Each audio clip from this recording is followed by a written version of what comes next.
What's up, everybody? Good morning and a very happy Tuesday to you all, January 13th. Thanks for making us a part of your start, whether you're listening on the radio dials, 105.1 FM, 790 AM, also available to stream online, sportstalk1051.com. You can download the app, take it on the go, the Wisco Sports App. You got your YouTube video stream also up and rolling. Tell your Alexa devices to say, yo, Alexa, play WAYY. Again, multiple different ways for you to be tuning in on this Grind My Gears Tuesday.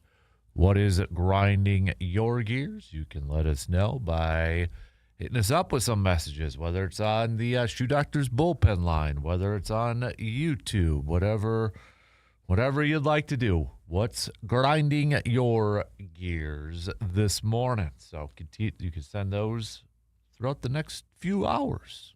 All right, next few hours.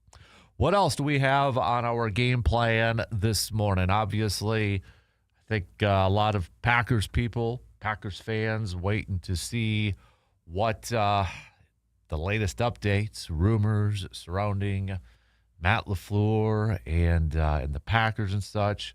Last we chatted yesterday, had that news nugget. I don't even know if I'd really call it news, but a little bit of maybe an update from Adam Schefter saying Packers and Matt LaFleur are going to trying to work. I think that's maybe a key thing. They're trying to work on an extension to keep Matt LaFleur in Green Bay.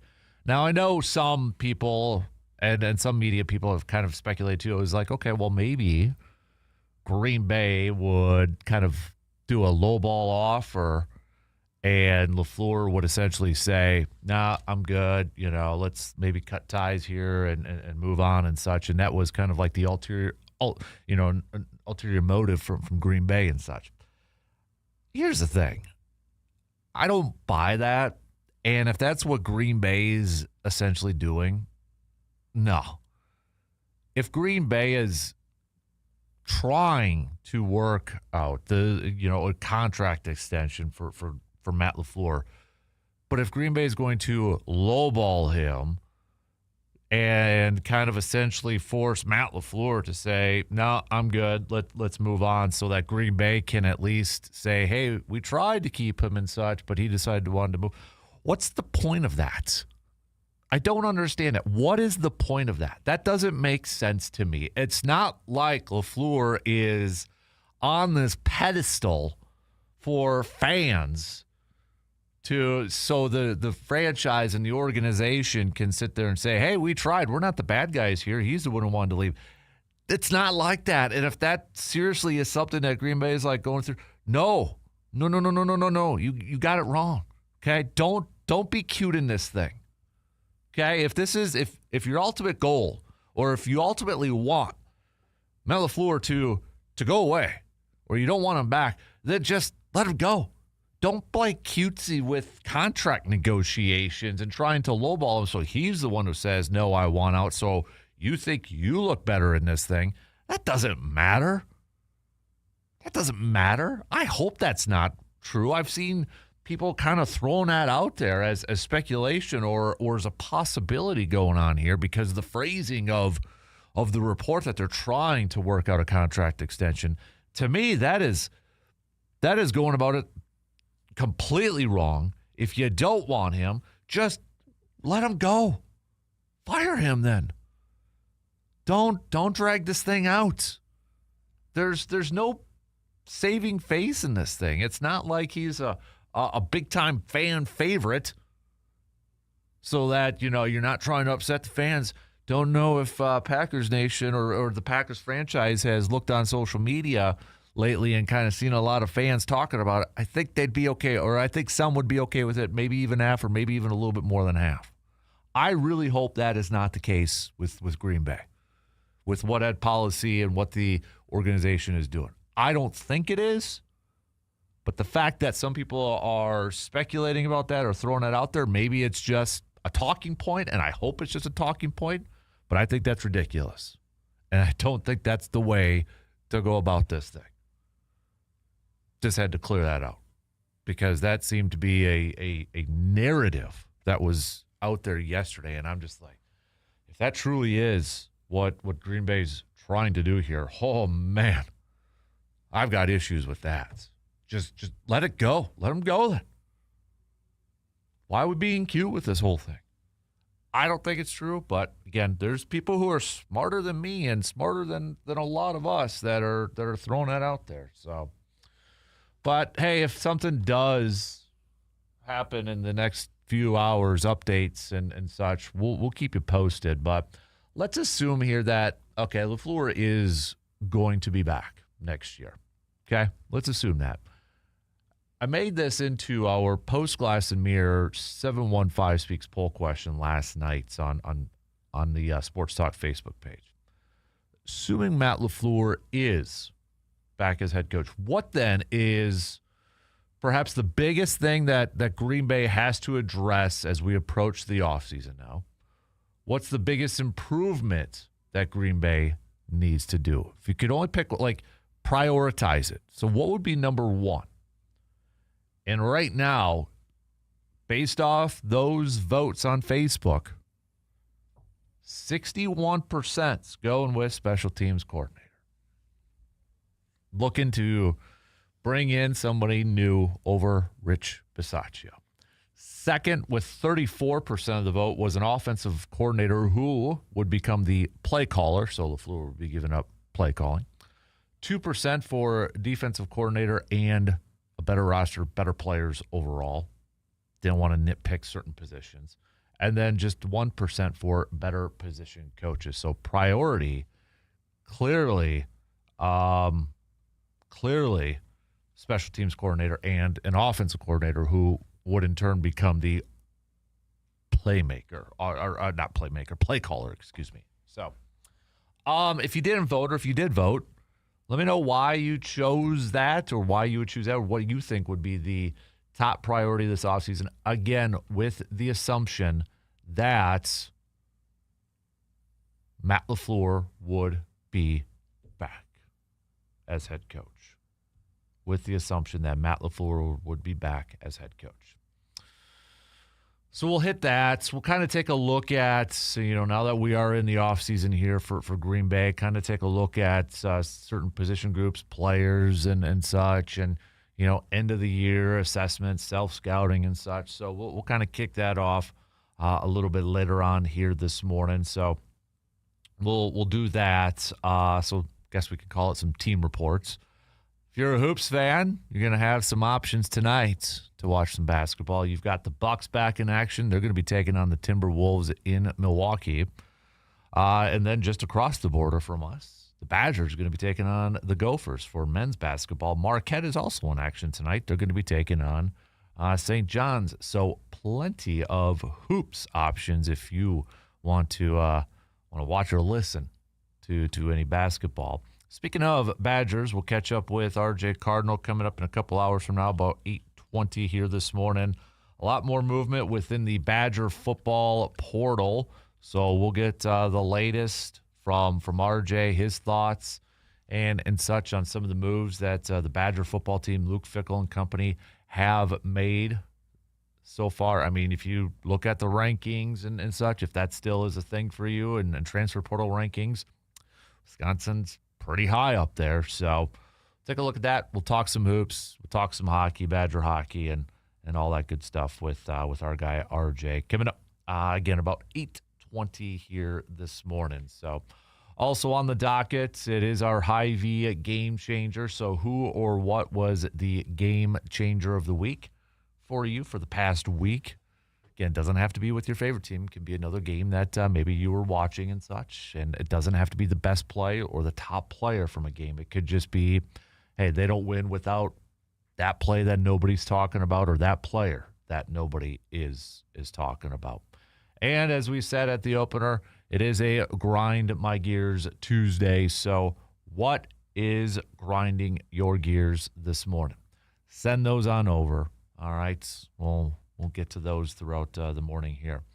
Got wild card weekend now is officially over with. with the Texans taking down the Steelers last night in that contest. So I know one of the bigger talking points has been Aaron Rodgers and whether his career is going to be over with. Rodgers, for what it's worth, too, last night, kind of unprovoked, gave a shout out to Matt LaFleur and saying, essentially, just to paraphrase, it'd be stupid for Green Bay to move on from Matt LaFleur. So, given his vote of confidence for the Packers to keep Matt LaFleur. And he wasn't the only player. And that's where we're going to kind of lead things off here in just a little bit, because also yesterday you had locker room cleanouts, and there were some players who were available to chat with the media or were there and decided to chat with the media yesterday, including Micah Parsons, including Tucker Kraft. We'll get some updates on their recoveries and what they had to say about Matt LaFleur and Jeff Hafley. Also, Jaden Reed, Christian Watson, their thoughts on the coaching situation and their thoughts on whether Matt LaFleur should be back or not. So that's where we'll lead things off here this morning. That's your game plan. That's your breakfast menu. Let's take our first break, and then coming up here in just a couple minutes, we'll get things rocking and rolling on this Tuesday morning, chatting a little more green and gold locker room cleanouts yesterday. What did some of the players have to say about all the talk, speculation surrounding their head coach? We'll hit that up coming up after these quick words.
Skip the cooking tonight and stop by Hy-Vee in Eau Claire. Their ready-to-eat section is packed with fresh, delicious options, from chef-prepared meals and salads to sandwiches, wraps, and hot sides. It's fast, it's convenient, and it's perfect for lunch, dinner, or even a quick snack on the go.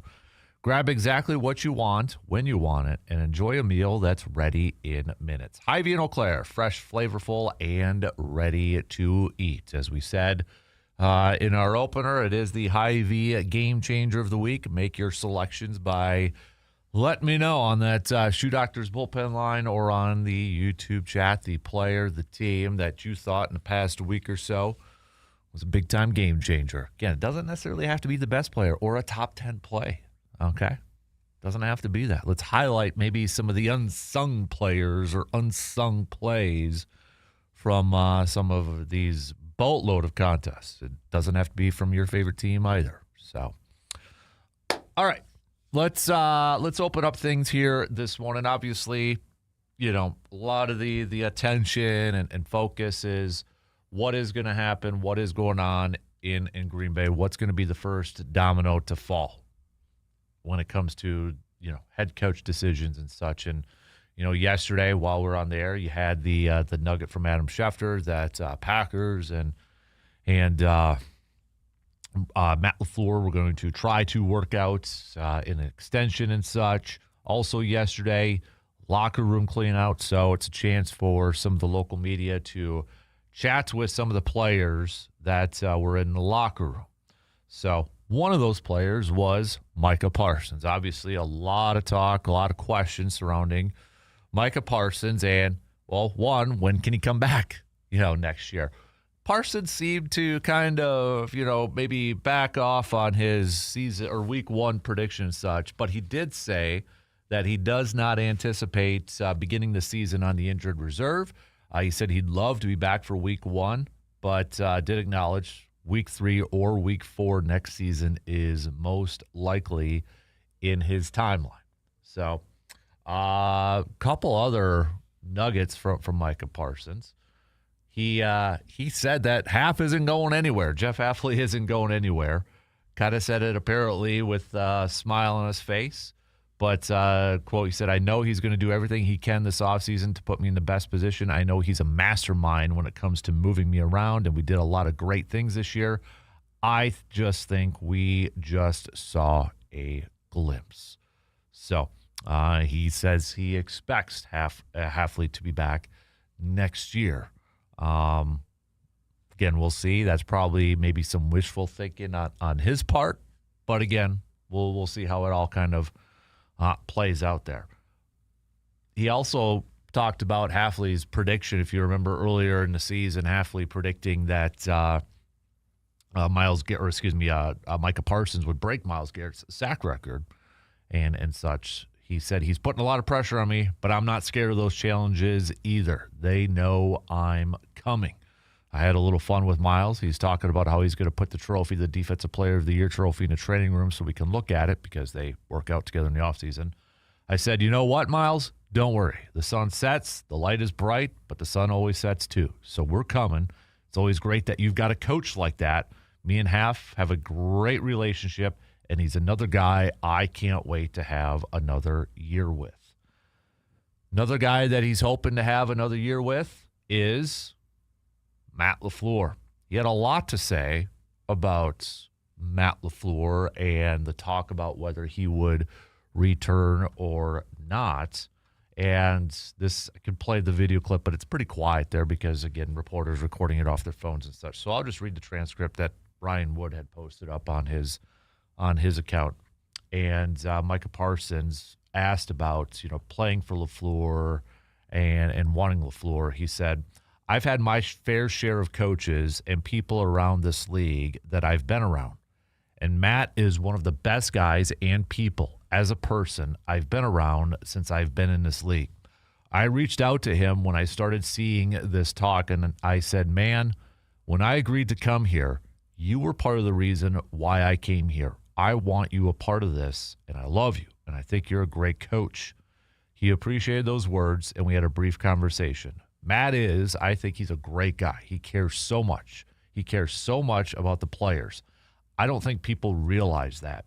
And you can get spoiled with good coaching and good people, and you don't realize it until they are gone.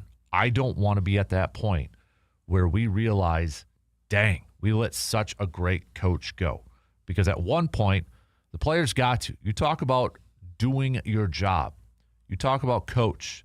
The team put up, how many points did they score? 27? 27 in a playoff game? I always told you, if my team puts up 21 in that game, we should win that game. We should win that game. We put up 27 points, and we missed 6 or 7 on special teams. That's 34 points. So you're talking about you want to get rid of a coach? At some point, players have to be accountable. That's something I'm challenging us and as players that we need to take. We need to have accountability of how do we let that game go? Coaching can only do so much. It's about timeouts and X's and O's. Great. But sometimes it's about playing football at the same time. So, again, that's kind of some high, I would say, a strong endorsement from Micah Parsons in keeping Matt LaFleur as head coach for the Packers going forward. Tucker Kraft had some similar comments about keeping Matt LaFleur. Not maybe as in-depth as Micah Parsons there, but still a high endorsement from Tucker Kraft to keep Matt LaFleur. He said that I don't think there's another coach that can come in here and do it as well as he's done it. It's only going to get better here.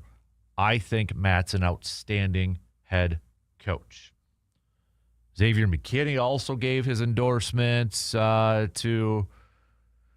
Matt LaFleur staying on as head coach. Christian Watson did. Jaden Reed did.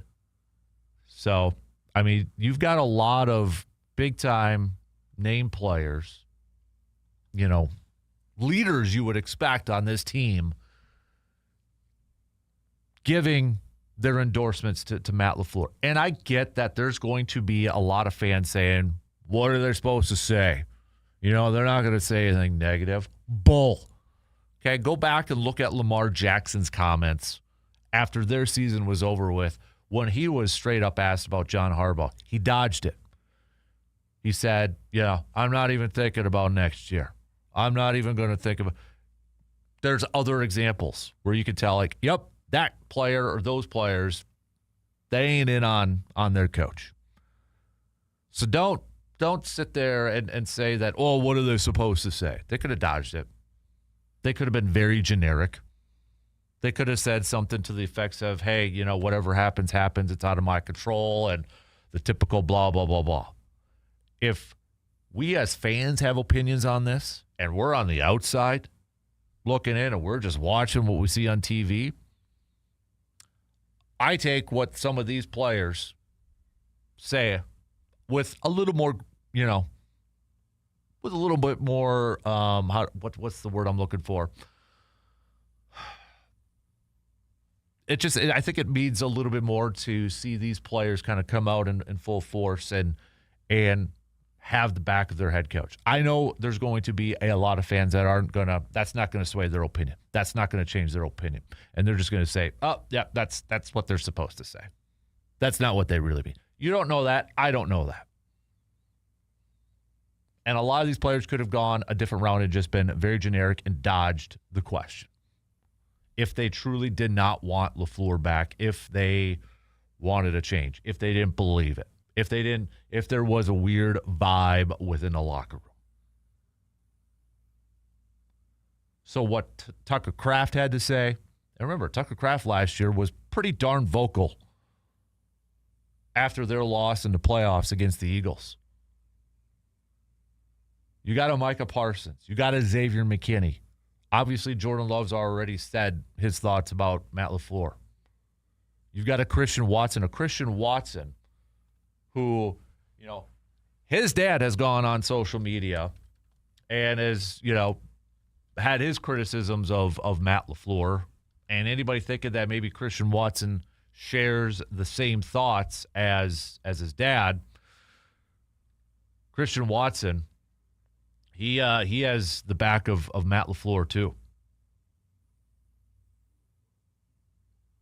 So I think it does. You do have to look at those comments, and I think it bodes well for Matt LaFleur, whether you agree with it or not. But these are guys that interact with him every single day. They got to play for him. That's their boss. And it sure sounds like they've got their boss's back at this point.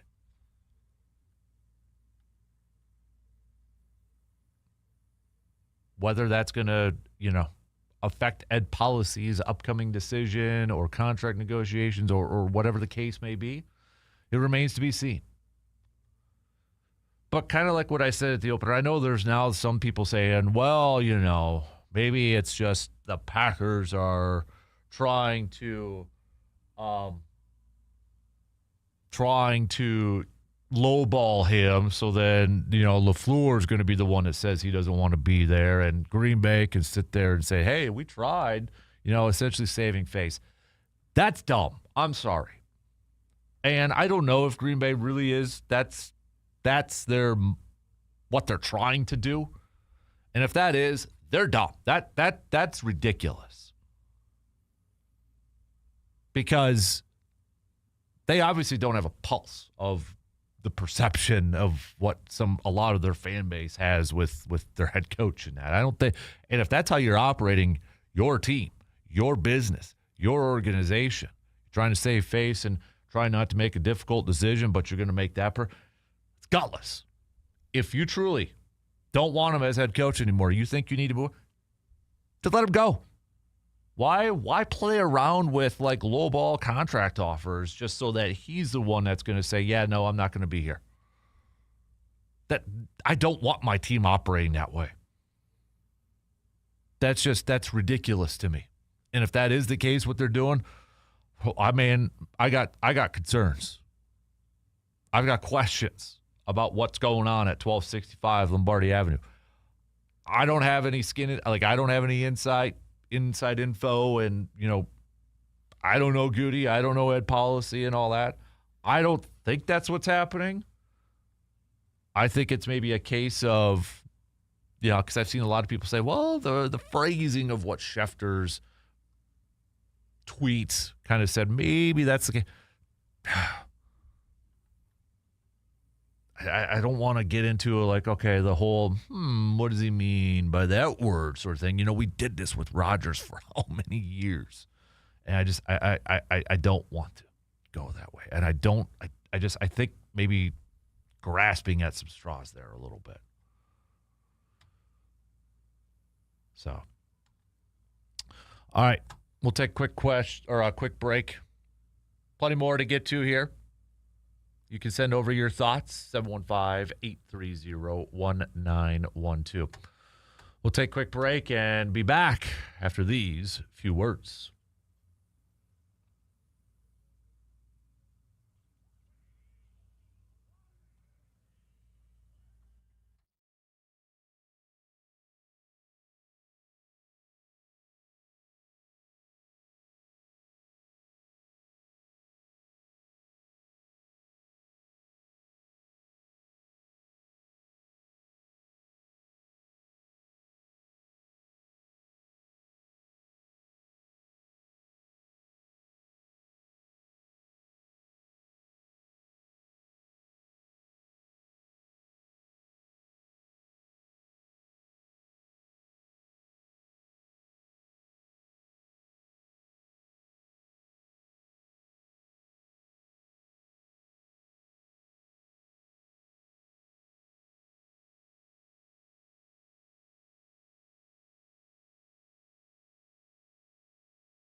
When it's time to update the floors in your home, look no further than our good friends at Carpet City Flooring Center in Eau Claire, because they have been helping families across the Chippewa Valley find the perfect flooring for decades.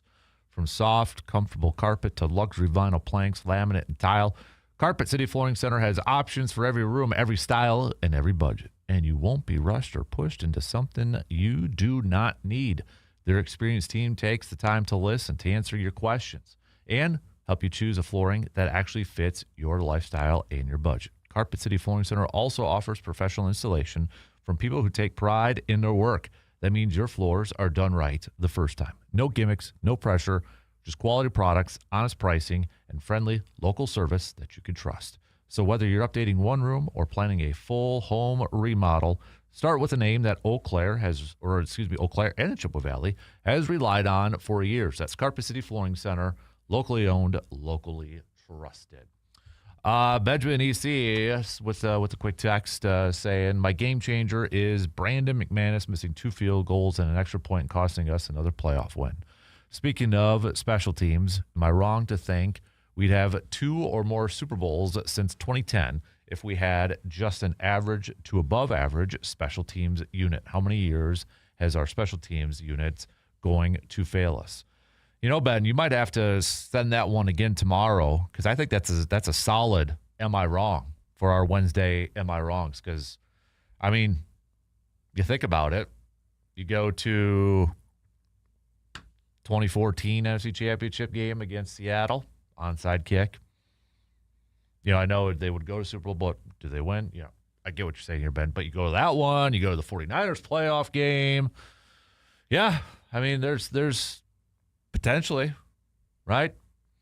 And look, lo and behold, I know this one's a long one, but, you know, Super Bowl 31, Desmond Howard, good special, Travis Jervey. Come on now. So, C-Bomb says, blaming is part of the grieving process. Had to blame somebody, and it's got to be the head coach. I get a kick out of it when teams are perennial playoff contenders and people want the coach gone. It's possible to go from Lombardi to Devine. It's in the Packers' history. We should not be repeating that, not saying LaFleur is Lombardi. People saw the coaches after Holmgren. I don't want to deal with that again. You don't hear Baltimore Ravens players talking about Harbaugh the way that the Packers are talking about LaFleur. Alex says, if you want them to be generic and dodge a question, then why ask it? I don't know what you mean, Alex. Who wants them to dodge, or I'm confused on that. If you want them to be generic and dodge a question, I don't want anybody to be generic or dodge a question. I'm saying if you're referring to the point I was saying Baltimore Ravens, for like what Seabaum was bringing up. It's what the Ravens were doing with Harbaugh, as opposed to what a lot of Packers players were saying about LaFleur. If they didn't want LaFleur, they could have easily been generic and dodging the question like a lot of Ravens players did. That wasn't the case in Green Bay. So I'm not quite sure what you're referring to, Alex.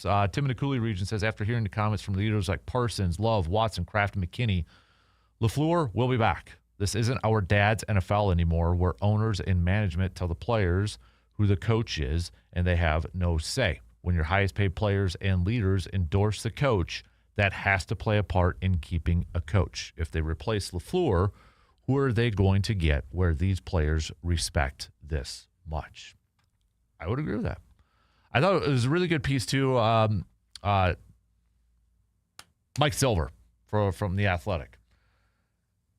It's a piece about Aaron Rodgers with last night's game and such. And there is a little Matt LaFleur nugget in this thing, which I thought was kind of cool. So not only is LaFleur's current players endorsing Matt LaFleur, but Aaron Rodgers also endorsing Matt LaFleur after last night's game.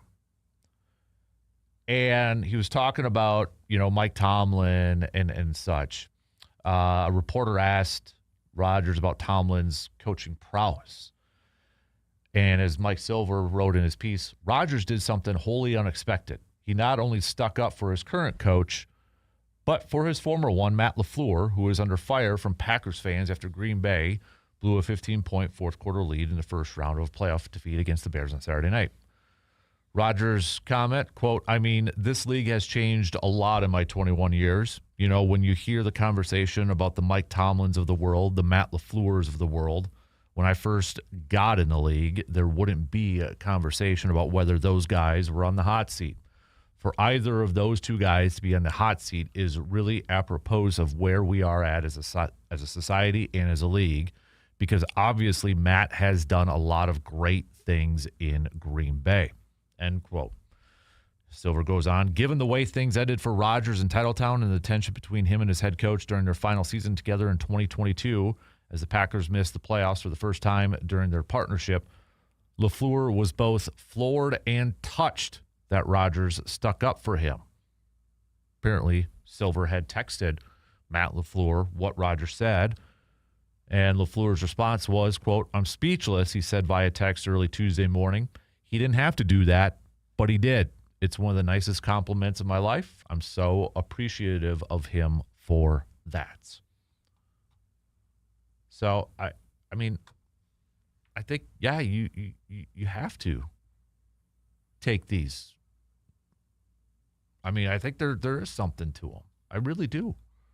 I fully believe that. There is, you know, we talked, I know a lot about yesterday, you know, different things you'd like to see changed and all that sort of stuff. And there was something I was watching a little bit yesterday from Matt Nagy. Now, his name is getting mentioned as a possible head coaching candidate. We know former Chicago Bears head coach and such. And, you know, his name being out there, you know, kind of maybe getting a reset, working under Andy Reid and such. But there was a video clip. He was doing an interview, and there was like some feedback. I think it was from players or others within the, you know, organization when he was with Chicago and such, and kind of said, you know, some of the things that maybe Matt Nagy, you know, could do better at or maybe learn from. And one of them really stuck out to me because I think this is part of what Matt LaFleur is doing, in my opinion. And I hope somebody kind of talks to him about, again, this is just my opinion. But one of the critiques that somebody had to say about Matt Nagy read this and he agreed with it, that he tried to do too much and he didn't delegate, that he tried to do everything and he didn't quite delegate as much. And Matt Nagy agreed with that. And I look at Matt LaFleur as head coach, play caller, and I look at how many different people he has working on this offense. I mean, I know Nathaniel Hackett was kind of, you know, helping defense a little bit with an offensive perspective, but you know he's probably helping out the offense a little bit too. You had a Luke Getsy helping out. You've got your offensive coordinator, and then you got Matt LaFleur who's calling the plays, and then, you know, between breaks, between change of possession, sitting on the bench and looking at the tablet and that, it's like, is he doing too much? Does he need to delegate a little bit more? Does he need to get some of that off his plate? Does he become a better coach that way by delegating more? Again, this is just my opinion clearly from the outside looking in. I think that's part of it. And I think that's an area that LaFleur can be better at and he can improve at, is delegating more. He's got a lot of voices. He's got a lot of coaches helping him out, whether they're coming in on a part-time basis like a Nathaniel Hackett or like a Robert Saleh was last year and this, that, and the other, bringing in offensive consultants and that. If you're bringing in all those guys, delegate some of it because it seems like he's taken a lot on, at least from the offensive perspective. And then does that lead to shortcomings from time management,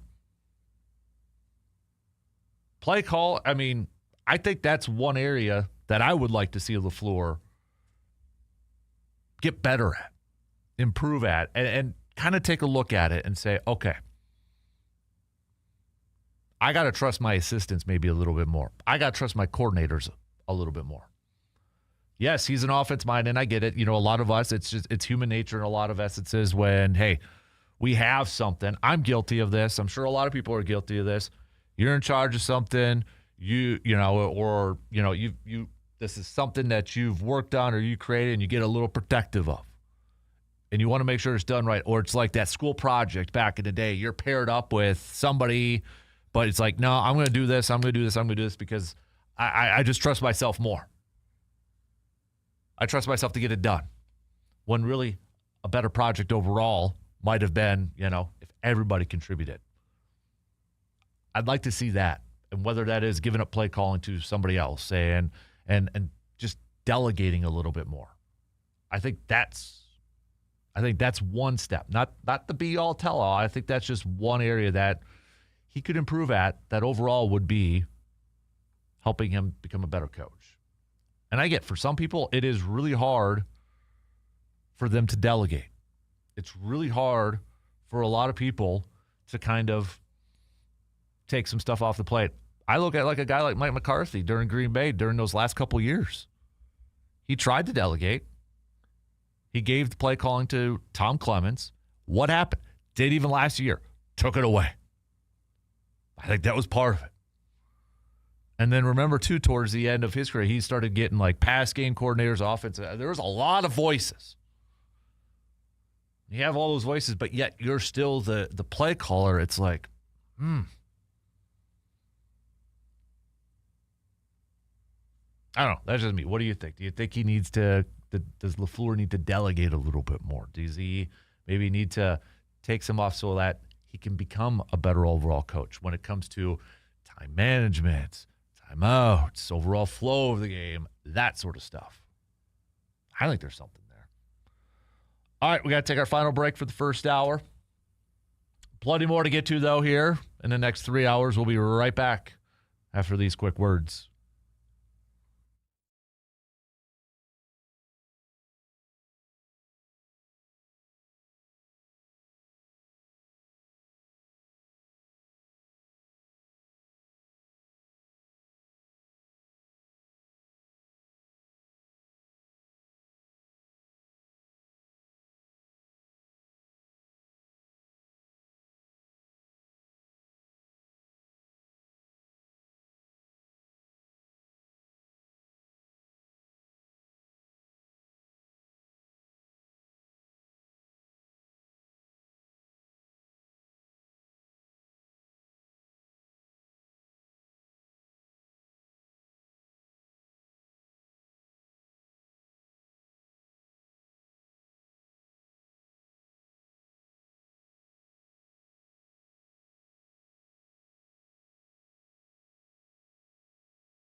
Hey, when your vehicle needs a service, you want a shop that you can trust, and that's AJM Automotive in Eau Claire. From routine maintenance to more involved repairs, AJM Automotive delivers honest work, clear communication, and quality service that you can count on.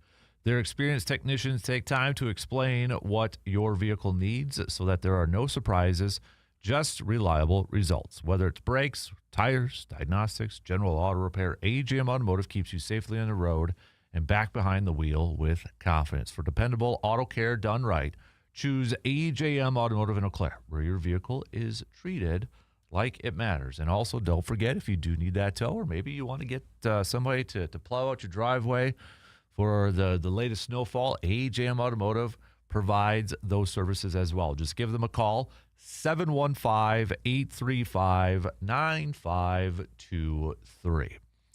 I've had a few people reach out about Ben Johnson's comments about the Packers and such. I don't have a lot of time here till the top of the hour, so I'll get to that past the top of the hour here. So I'll hit that up just past. But I'll throw this out to you. Do you have a problem with Ben Johnson? If you didn't see it, I can't play it. But after the game, saying blank Packers, I blank and hate that team, blah, blah, blah, blah. Doubled down on it yesterday when asked about it in a presser. You got a problem with it? I'll put my 2 cents into it coming up next hour. I know there are some people say it's not professional and that sort of thing. So I guess what side of the aisle are you on? And maybe it's not a fair question to ask some Packers fans because maybe they're a little biased in that, but I'll get your thoughts on it. So let me know. Hit me up with a message or such. So also on the docket, don't forget, it is a Grind My Gears Tuesday brought to you by ASAP Used Auto Parts, Conrad's Salvage. So what is grinding your gears? Get it off your chest if it's still something upsetting you from the playoffs, Packers game, maybe something else. All right. Get off your chest. Feel better about yourself. You can send those on over. Continue to send me some Hy-Vee Game Changers of the week. I like Benjamin Easy's Game Changer. That the Brandon McManus missing those kicks, definitely a game changer. I would throw in there, too, Jaden Reed not catching that deep pass, game changer. He's still distraught about it. He talked about it he talked about it yesterday at the locker room. That deep pass and that final drive, a little bit of a what if there. Got the Christian Watson one too. He talked about that. Just a game of inches, man. Game of inches. A little bit that far off, and you wonder what would have happened if either one of those guys would have caught it. So, all right, we'll switch gears. Wrap up the first hour with Morgan. Good morning, Morgan. What is your biggest woulda, shoulda, coulda been sports moment? Do you have one in your own personal? I don't think so. No? No. Not a catch you could have made or nothing like that? No. What about professionally? Do you have one that you hold on to? Like my professional career? Or no, as in as a fan? Yeah. The what if is probably like Badger basketball, or there's plenty of Packers games to choose from. Well, so yeah, onside absolutely. kicks and such. So, do you have any sport that you think has a bigger through line of regret than other sports? Are there more chances and opportunities missed in football because there are fewer games, or do you feel like I feel like there's more in just terms of Packers because of you have some great quarterbacks over the years and only 2 Super Bowls. Okay. So that feels like a deeper cut? Mm-hmm. Okay. Yeah, a lot of missed opportunities. Okay. A lot of NFC Championship games and not getting to Super Bowls. Do you think that the quantity dilutes the severity of those misplays? Like, for example, baseball season, you have more games. Mm-hmm. You're playing, every day or a few times a week. So it cuts less there? Or like this last Brewers season, that feels like a pretty hard kick to the gut. I don't think it really matters on the amount of games. I think it's just, you have an opportunity to get there. So close. So close. So close. Yeah, so close. like the Brewers in essence, too. I mean, so close. And you know that. And, yeah, I don't think regular season games, it's just once you get to that postseason, you kind of it's a new season and you get that close because they don't come by very often. Now, would you shorten any one sports season if you could? Like, do you think there's one season that's too long? Probably the. I hate saying in the NBA, but I think it's just because everybody's so worried about load management now. You might as well, and it's never going to happen. But I'd say the NBA. Just because you get weary as a fan, or it's hard on the players, or well, you got players now like even Giannis the other day saying something about it's going to be hard for guys to play 65 games. It's just that mindset has changed now to where 90s, 80s guys had no problem playing 82 games. Yeah, I mean, you're getting paid to do what you love to do. You get out there and hustle. Right. Why do you think that shift is? Classic generationally, like back in my day, or? I think it's part of it. I also think part of it is franchises being a little bit more cautious of their star players, sort of thing. So bubble wrap. Yeah. Yeah. And do you think we'll see Giannis suit up in the Bucks jersey again? Oh yeah, he's gonna he'll stick finish around this year. Yeah, he'll finish this year. What is the one thing that would be the basketball could do to reverse that trend? That would make it more watchable for a lot of people. Bring it back to old school. I think it's just a mindset from players. I mean, really stop your whining. Yeah, the NBA has tried saying like if you don't play 65 games, you're not going to win awards, and that doesn't really matter. I know kids that play more than 65 games and hang in there just fine, Exactly. and parents that are hustling those bleachers right now.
Second hour kicking off right now on this Tuesday morning. Thanks for hanging out with us. Coming up, we'll talk some Badgers next hour with Mr. RJ Cardinal.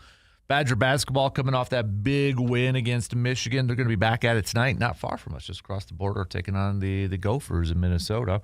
Bucks are also back in action tonight. They're going to be taking on another Minnesota team, the Timberwolves. That one's going to be in Milwaukee. Marquette's also in action, going up against St. John's. I mean, you've got North Memorial going at it for basketball too, so lots of good options if you're wanting to catch some basketball games today. So we'll hit that up. Plus, when we get to RJ, the latest and the greatest surrounding the transfer portal when it comes to the football squad too. So all that. So we've got game changers. We've got grind my gears and such coming up here in a little bit. I kind of want to start to take a look at, maybe some team reports, doing some self-scouting and such when it comes to Green Bay and that, and look at different people, coaches, position groups, and all that fun stuff. So, but I kind of want to know from listeners out there, do you have a problem with what Ben Johnson said after the game about,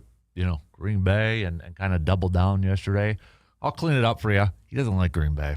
Okay, he doesn't like that team and such. And he was asked about it yesterday.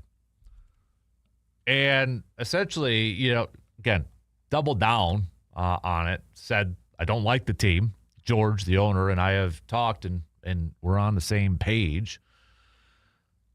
The thing is, I don't have a problem with it. I think it adds to the rivalry. I will say this. I think it is a little manufactured. I think it's, a first-year head coach brought into this. I mean, obviously, we know it has been out there. It has been part of the interview process for Bears coaches over the years about the rivalry within, between the two of Chicago and Green Bay. So it's like it's implemented in their heads. So I think it's a little bit manufactured.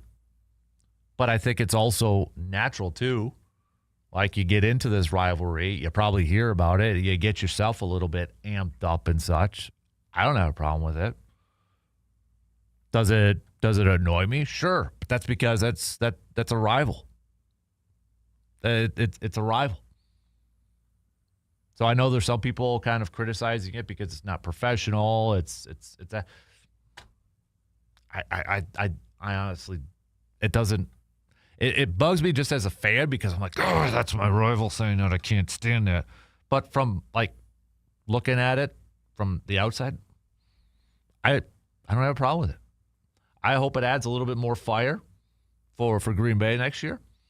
And if Matt LaFleur and the players kind of come out and say that, not really. I mean, if you think about it, Rodgers barked at it with the fans couple of years ago. Did we have a problem with it? No, we laughed. Thought it was funny. It's like, yeah, he's right. We own you. And then we started making memes and all that. And I know some people are going to say, well, that's a coach and that's a player, decorum. And no. It fuels, I guess, my fan part of it because now I just want to beat him more. I do think, again, it's kind of him it's throwing it out there to adding a little bit more to it. Caleb Williams used to be a Packers fan, and now he's all about this too. So it's like he's a part of that team. He's buying into it. He's embracing it, but he's also a competitor. Anybody who's played sports, and you've probably had your rival, and it's like, oh, that's ingrained in me. So, I don't like him because that's what I've been told, and that's what's been ingrained into me. Now I just hope Green Bay goes out there and kicks the can out of them next year. It ups it up a little bit more. Ups that ante a little bit more. Did it annoy me? It annoyed me as a fan. But do I have a problem with it from just a football sense or a sports sense? No, I don't.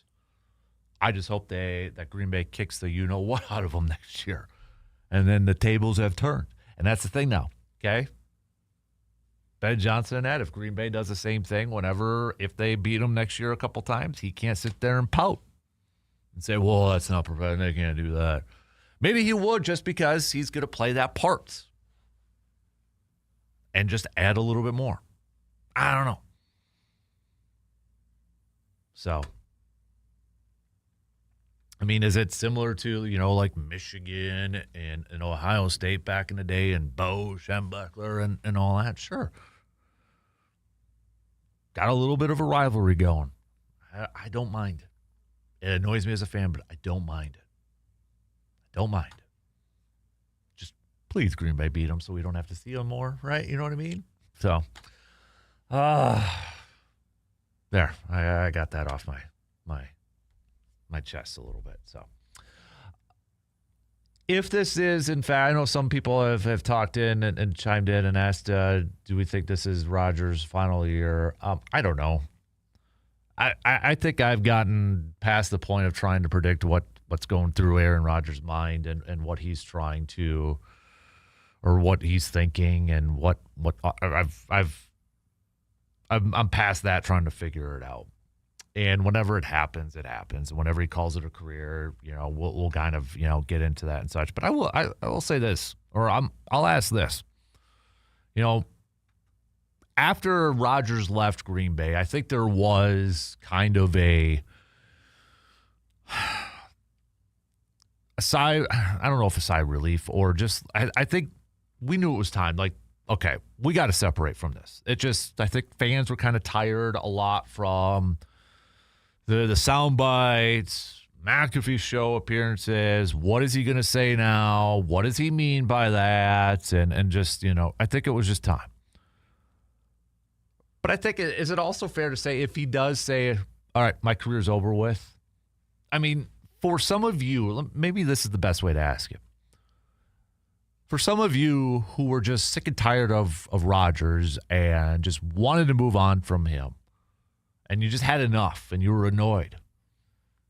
He's played a couple years with the Jets, 1 year now under Pittsburgh.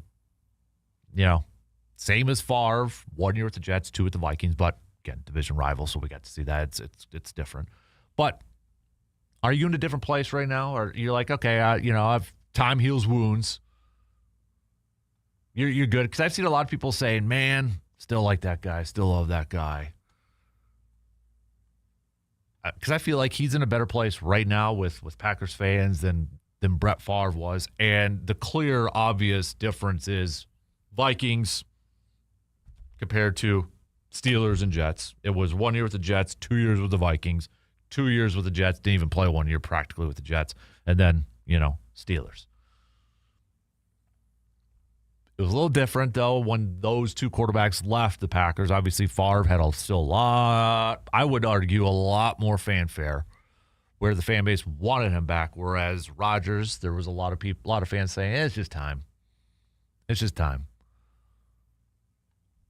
And I'll be honest with you, I didn't go out of my way to try to watch Steelers games. It's like, yeah, Rodgers is there. I wasn't even like last time. Like, yeah, he's, I wasn't like, oh, got to watch Rodgers just in case it's the last game. That really wasn't my mindset watching it. When it happens, it happens. But I honestly feel like when he does call it a career, that return to Green Bay will probably happen sooner rather than later. I think it'll happen sooner than what had happened with Favre when he finally called it a career with Minnesota. Because, again, I think that wound hit a little bit deeper and a little bit harder for a lot of people. So I feel like the next time, whenever he does call a career, it's going to happen sooner, that we're going to get that 12 retired. He's going to have his ceremony on the field. He's going to be welcomed back with open arms. He's going to get a loud ovation. I don't think it'll be, I could be wrong, but I don't think it'll be necessarily the same type of event that Favre had. The Hall of Fame, and then you open up the stadium for that. Again, maybe I'm completely wrong on that thing, and it might be, but I don't know if it'd be met with the same. I could see Favre coming back like how Bart Starr did for Favre's, number 4 on that Thanksgiving Day. That I can see, that type of stuff. But I'll be curious to see how Green Bay kind of plans that type of ceremony with Rodgers and such. So, and I know there's going to be some fans that'll say, "Well, of course, it'll probably be bigger and better because Rodgers likes that type of attention." I don't know, but we'll see. Again, don't even know if he's done yet, and I'm not even going to try to predict what Rodgers is thinking or what he's going to do anymore. So, all right, let's take another quick break here. We got plenty more Green and Gold chat on the way. We got Badgers, we got Bucks. I do want to throw out a question, kind of a poll question for Bucks fans too. It's that whole Ja Morant trade rumor out there. Bucks fans, thumbs up, thumbs down, Ja Morant. Yay or nay? That's a big social media rumor that's getting floated out there. Ja Morant in Milwaukee. What are your thoughts? We'll hit that up too. So, all right, quick break. We'll be back in just a couple minutes.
When it comes to firearms for hunting, experience matters, and that's exactly what you will find at Tilden Gun. Locally owned and trusted by sportsmen across the Chippewa Valley, Tilden Gun offers a wide selection of firearms, ammunition, optics, and accessories for hunters and outdoor enthusiasts of all experience levels.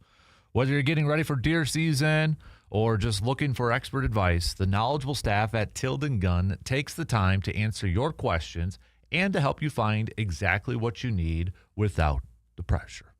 They also offer hard-to-find items that you maybe not see at the big box stores, like their used collection, used firearms. There's some, if you're a collector and that, yeah, I mean, we're talking some really, really cool stuff over there. Quality products, honest service, real expertise.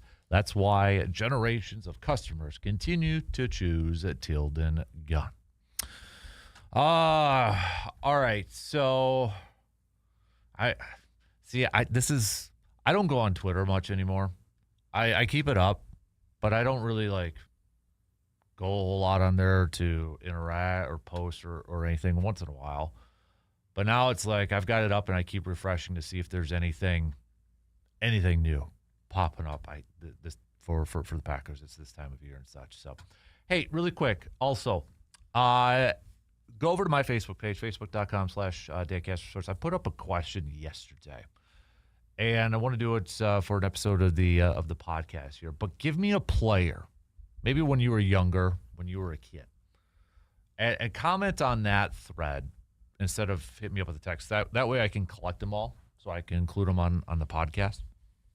But give me a player that maybe when you were younger that you were a fan of, that wasn't considered an all-time great or one of the team's best. There's some really good picks on there. Had a Sterling Sharp pick. He's a Hall of Famer, so Sterling Sharp doesn't count. He's considered one of the best. So I'm talking about the players that when you go through that list, oh, man, I forgot about that player. Or where you're like, who? And you kind of have to Google up. It was oh, okay, I vaguely remember. Or who's the most random? Might be the best way. Who's the most random player that you were a fan of? So go to my Facebook page and comment on that thread. So project manager Brian says, so again, don't text it. Go to my Facebook page and comment on there. Like I said already, because otherwise I'm not going to be able to include it on the podcast. I have zero issue. This is project manager Brian. I have zero issue with what the Bears coach said. A little cheesy in my opinion. I do find it interesting that they seem to be more focused on beating the Packers than anything else. Saturday's win seemed to be their Super Bowl. If I'm a Bears fan, I'd be worried they shot their shot in that game. So it does feel like, I will say this, and I'm not trying to come off completely as a Homer Packer fan, but it does kind of come off. It's man, they're really, Green Bay, are they really in their heads? Are they really, really in their heads? Just stuck in there. A couple of you also chiming in saying no go to Ja Morant. Tim says, Ja Morant, which one will we be getting? The one that came into the NBA and played hard, or the one who can't seem to stay out of trouble and is shooting 20% from three? Injury prone the last couple of years. I say pass. Good point. Yeah, that was not quite. I think you bring up a good point, Tim. If it's the Ja from early on in his career, intriguing. Lately, has he been the same Ja Morant? No, he hasn't. Does a change of scenery do something different? Possibly, but you're still taking a risk on that, aren't you? You're taking a big risk on that. So, also, don't forget, if you want to last, final couple hours here, but the poll question, the post-Glass and Mirror 715 Speaks poll question. If we assume Matt LaFleur is, in fact, back as head coach for the Green and Gold, what do you think is the next biggest upgrade, need, fix that Green Bay has to do? 63%. It's not close right now, but 63% of you saying special teams coordinator. And that's where what is see, sometimes we get like spam stuff come through, so it sidetracks me. But anyways, that's kind of where I want to lead off with our team reports. At the end of years, at the end of school years, at the end of seasons, you've got teams, coaches kind of doing some self-scouting, looking back and filing reports and all that sort of stuff. And I figure, let's kick it off with the one area that a lot of fans, even if they didn't vote, you have chimed in and talked about the need for improvement from special teams. Whether it's the coordinator, whether it's the kicker, whether it's the return game, whether it's the coverage units. It's bad.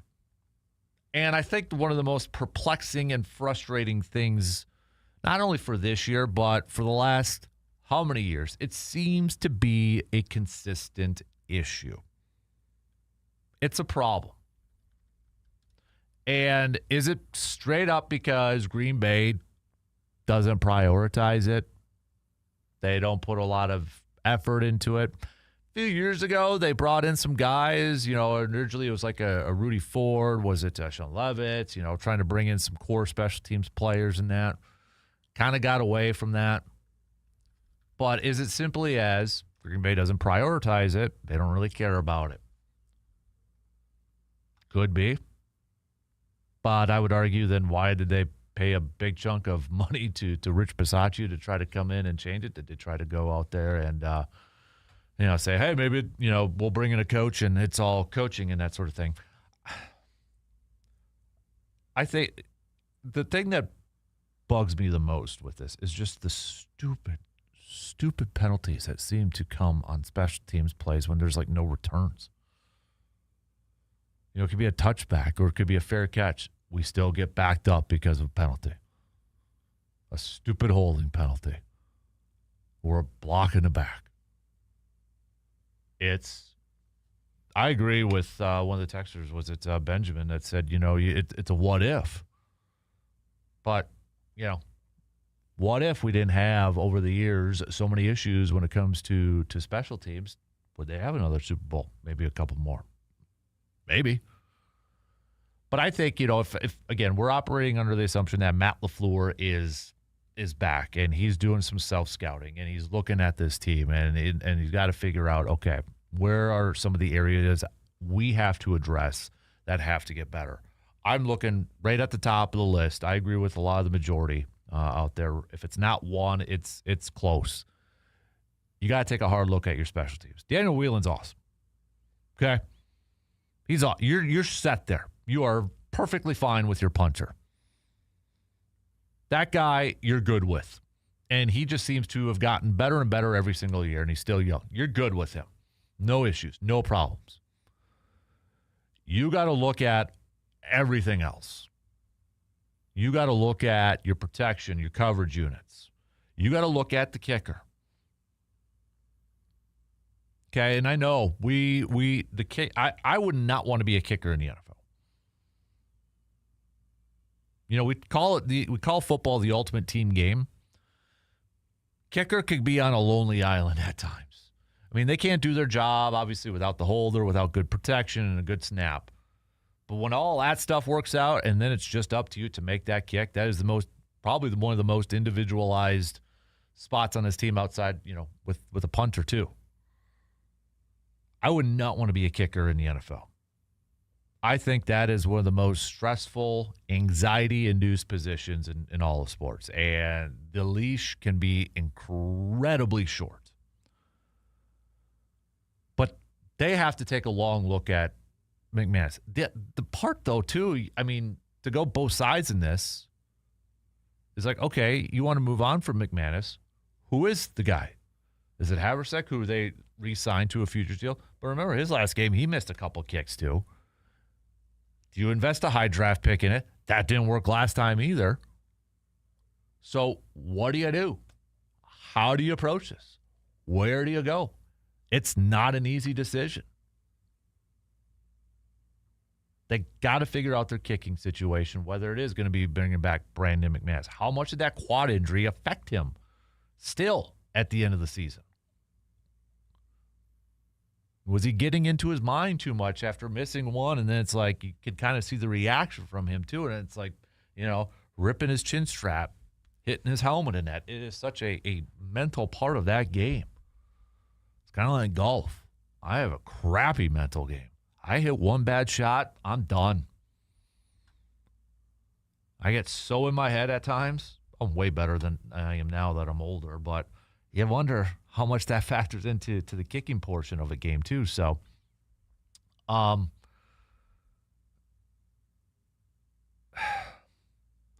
you look at that, and the question is too, if you're Goody and you're the Packers, how much do you go into the offseason saying, okay, we obviously have a lot of issues in this thing. We obviously have a lot of issues with this group. How much do we need to invest in it? How much do we have to invest in this? Knowing that we've got shortcomings in other areas as well. You got other decisions to make across, offensive line, defensive line, your corners. So if you're not going to invest in bringing in veterans to that, you're asking your younger players, your late picks. What do we say every single preseason and training camp for those rookies, those late round picks? What has always been said since maybe the dawn of modern day football, the easiest way, the best way for bottom roster players to make a ball club is what? Special teams. Performing on special teams. Making plays on special teams. I go to coaching for developing those younger guys then. And I get it. Some of those guys coming in probably didn't play a whole lot on special teams in college because they may have been one of the better players on their college team. So they didn't play special teams a whole lot. And I understand it's a transition. But again, I point to coaching for that. Does it have to be more of an emphasis in practice sessions? Maybe. But if they're going to not bring in, and I get it, gone are the days probably of having a Travis Jervey, a Matthew Slater, those type of special teams guys that are just core players on there. I understand that. I get that. But if you're going to count on younger guys, bottom depth chart guys to be on your special teams, maybe you got to dedicate more practice time for that.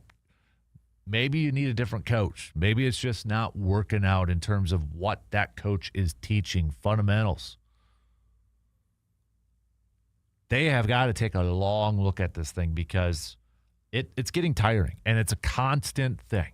And it feels like I don't know, it feels like no matter what coach they got in, it's like the same thing over and over and over. So what is it? Is it coaching? Is it the players they're putting in there? Is it a combination of the both? They got to take a hard, long look at that thing and figure it the heck out. Because the frustration level is you can't lose games because of your kicker at big moments. I mean, for crying out loud, the one I forgot to go back to one of our texters about going to Super. This was a divisional game, I understand it, but I mean, 49ers just a couple years ago. Anders Carlson missing that field goal.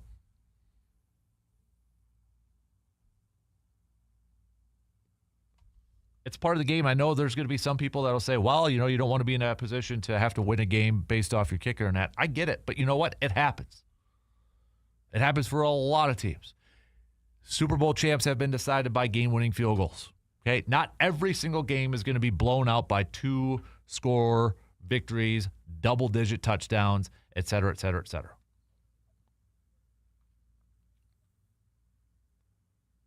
But that's one thing I would, this offseason, looking at this group overall,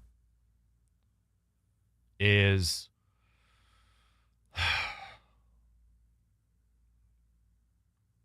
it's got to get fixed because it's frustrating.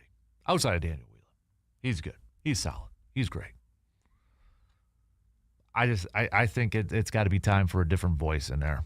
The message is not coming across. Bisaccia may be a great, leader. Players respect the heck out of him. They love him. And maybe there's more going on to this, but it's just you got to figure out special teams. It's getting frustrating that it's kind of is the same thing over and over and over again. So, a couple of you are texting some of those players. Again, I'm going to throw out the reminder. Don't text them to me. Put it on Facebook. That way I have them all on one list. Because when I do the podcast, I have the list up on Facebook. So go to my Facebook page and post it up there. So, all right, we'll take a quick break. Plenty more to get to, though.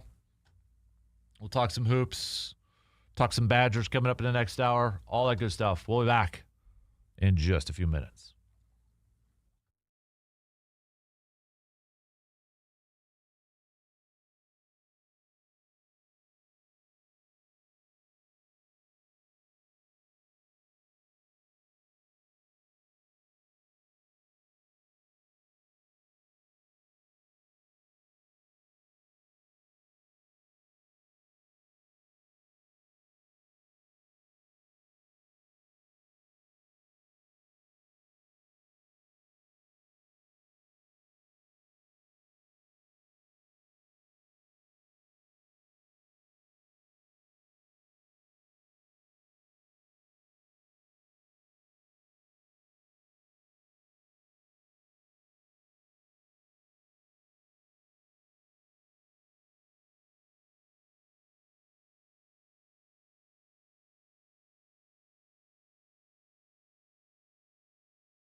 Looking for a great place to grab a bite, enjoy a cold drink, and catch some live music? Then you need to check out our good friends at the VFW Post at 305, located in Eau Claire. From classic comfort food and weekly specials to affordable drinks and a welcoming atmosphere, it's a local spot where everyone feels at home. Add in live bands, entertainment, and events throughout the year, and you've got a go-to destination for a fun night out.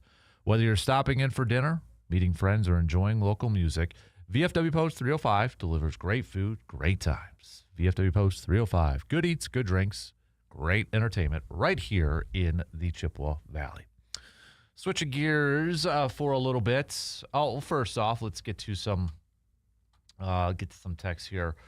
We've got, I believe that the Packers need an offensive coordinator. Matt LaFleur should concentrate on managing the team decisions on both offense and defense while allowing the OC/DC run the game. He can concentrate on what the offense and defense is struggling with during the game and talk with coordinators on what he's seeing and the adjustments that need to be made. We've not seen them make good adjustments in the second half of games and or in critical moments. Mark, a little bit earlier, I forgot this text when we were talking about, did you have any issues with Ben Johnson and such? Mark said, this isn't Vince and Hallis anymore. There has to be something in the past between the coaches such that they dislike each other. I don't know. LaFleur, I mean, when it was first brought up, LaFleur said he didn't really know Ben Johnson. He seemed to be kind of confused in that. I honestly feel like, again, it's Johnson buying into the rivalry. I mean, if it's what we have heard constantly about, it's brought up in these coach and GM interviews when it comes to Chicago about the rivalry with Chicago. I think it's a little buying into it and playing up to the bit and playing up to the part. I honestly feel like that's the case. So, switching gears though a little bit, let's talk some hoops. Well, we'll get back to some more football talk a little bit later on. So, a question I kind of threw out there for you Bucks fans: what are your thoughts on this rumor about Ja Morant? This is coming from the Milwaukee Journal-Sentinel, Jim Lazarski, with a piece saying there's reports out there that the Bucks are interested potentially in Ja Morant and Zach LaVine. And we've heard the Zach LaVine ones before. I mean, that's not anything new. That goes back to even last year or the year before, I believe, maybe even a little bit longer. Ja Morant one was kind of like, okay, maybe possibly, but then I think now it's maybe, I guess, getting a little bit more steam, if that makes sense. Now, as many of you have pointed out, Ja Morant doesn't seem to be the same Ja Morant from what he was, 2021. Or heck, even 24, 25, that stretch where it looked like he was one of the best players in the league. I would say from 2021 to, 2024-ish, look at the numbers. I mean, this guy was averaging 27, 26, 25 points per game. But 2023 to 24 season only played 9 games. Last year, he played 50. This year so far, he's just played 18. So numbers are down. This year he's averaging 19 points a game, still dishing out 7.6 assists per game. But you don't really hear his name out there like we did a few years ago. It's like, okay, this is one of the better players in all of the association. And he's obviously had a lot of off-the-court problems, legal problems, run-ins and that sort of stuff, questionable decision-making off the court. And you look at his field goal percentage numbers this year, too. 40%. Last year, 45. The year before that, 47, 46, 49. Okay, he's a career 46.6. His three-point percentage, 20% this year. He's a career 31. Okay, that's down. The one thing that is actually up is his free throw percentage at 90%. Assists are about the same. He's about the career average. So, Ja Morant's a name. Okay, he's a name. There's a potential. Okay, change of scenery may do him good. Maybe pairing up with Giannis can unlock some things. I feel like these two, though, are kind of similar in the parts of they got to have the ball in their hands, making plays, whether it's scoring or dishing it out. I feel like there's some similarities in these guys' games, and I don't know if that'd be a great pair. I mean, I go back to when this Bucs team was great with Drew Holiday and Chris Middleton. You know, Drew Holiday, the defensive guy, the point guard, dishing out Chris Middleton, second, third option. Giannis, main guy, running the show, ball in his hands, sort of thing. I don't know if this type of player with Morant works with Giannis, to be honest. If it was between Zach LaVine and John Morant, now I know John Morant's only 26. He's younger, okay? You got a few more years. LaVine's going to be 31 in March. I almost would prefer that one if I had to pick between the two. Now, Zach LaVine's only played 28 games this year, too. He's averaging 19.9 points per game. He's not going to get you a lot in any other, category. Averages a couple assists, gives you a couple rebounds per game. I feel like that might be a better fit. I'm thinking of a potential lineup because I'm assuming to get somebody like Zach LaVine, you're probably going to have to give up, a Kyle Kuzma or a Bobby Portis, throw in a Ryan Rollins and a Kevin Porter Jr., one of those guys. I would assume it's going to be a combination, at least two of those four, and then maybe some picks. So then you're talking about a lineup that would have either Rollins or Porter Jr. in it, then like a Zach LaVine. I don't know. I guess age-wise it favors John Morant. Playmaking ability, it probably favors Morant a little bit. The potential. But for the now, I wonder if LaVine is the better fit, to be honest with you. If this was a few years ago, maybe from I don't know if that's a good fit with him and Giannis. I question that one. I question it.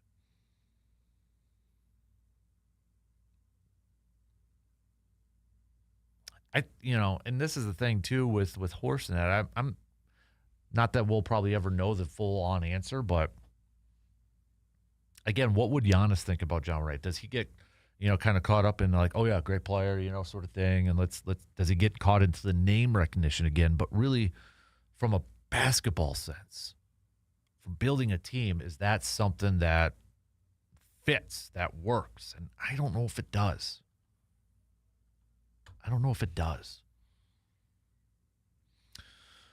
All right, so we got to take another break to wrap up the second hour as we approach halftime. We're going to talk lots of Badgers coming up in the next hour. Badger hoops, Badger football, latest on transfer portal stuff with RJ Cardinal. Send me your grind my gears. Text those on over. Game changers, all that good stuff. Final break for this hour. We'll be back in a couple minutes.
Again, coming up next hour, we'll chat with Mr. RJ Cardinal. Lots of Badger chats with him. Get the latest on transfer portal, hoops. Badger basketball back in action tonight, taking on the Gophers of Minnesota. Don't forget, you can catch tonight's Bucks game right here on the radio dials of 105.1 FM, 790 AM. All right, tune into tonight's Bucks game. Maybe throw up the Badger Hoops game on TV. Coverage will begin at about 6:30 this evening. Again, on the radio dials, 105.1 FM and 790 AM. Ben's got a quick grind my gears.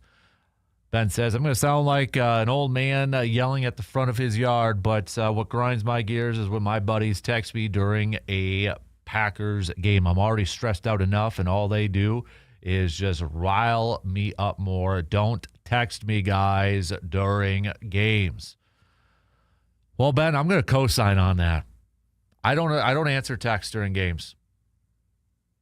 I don't. I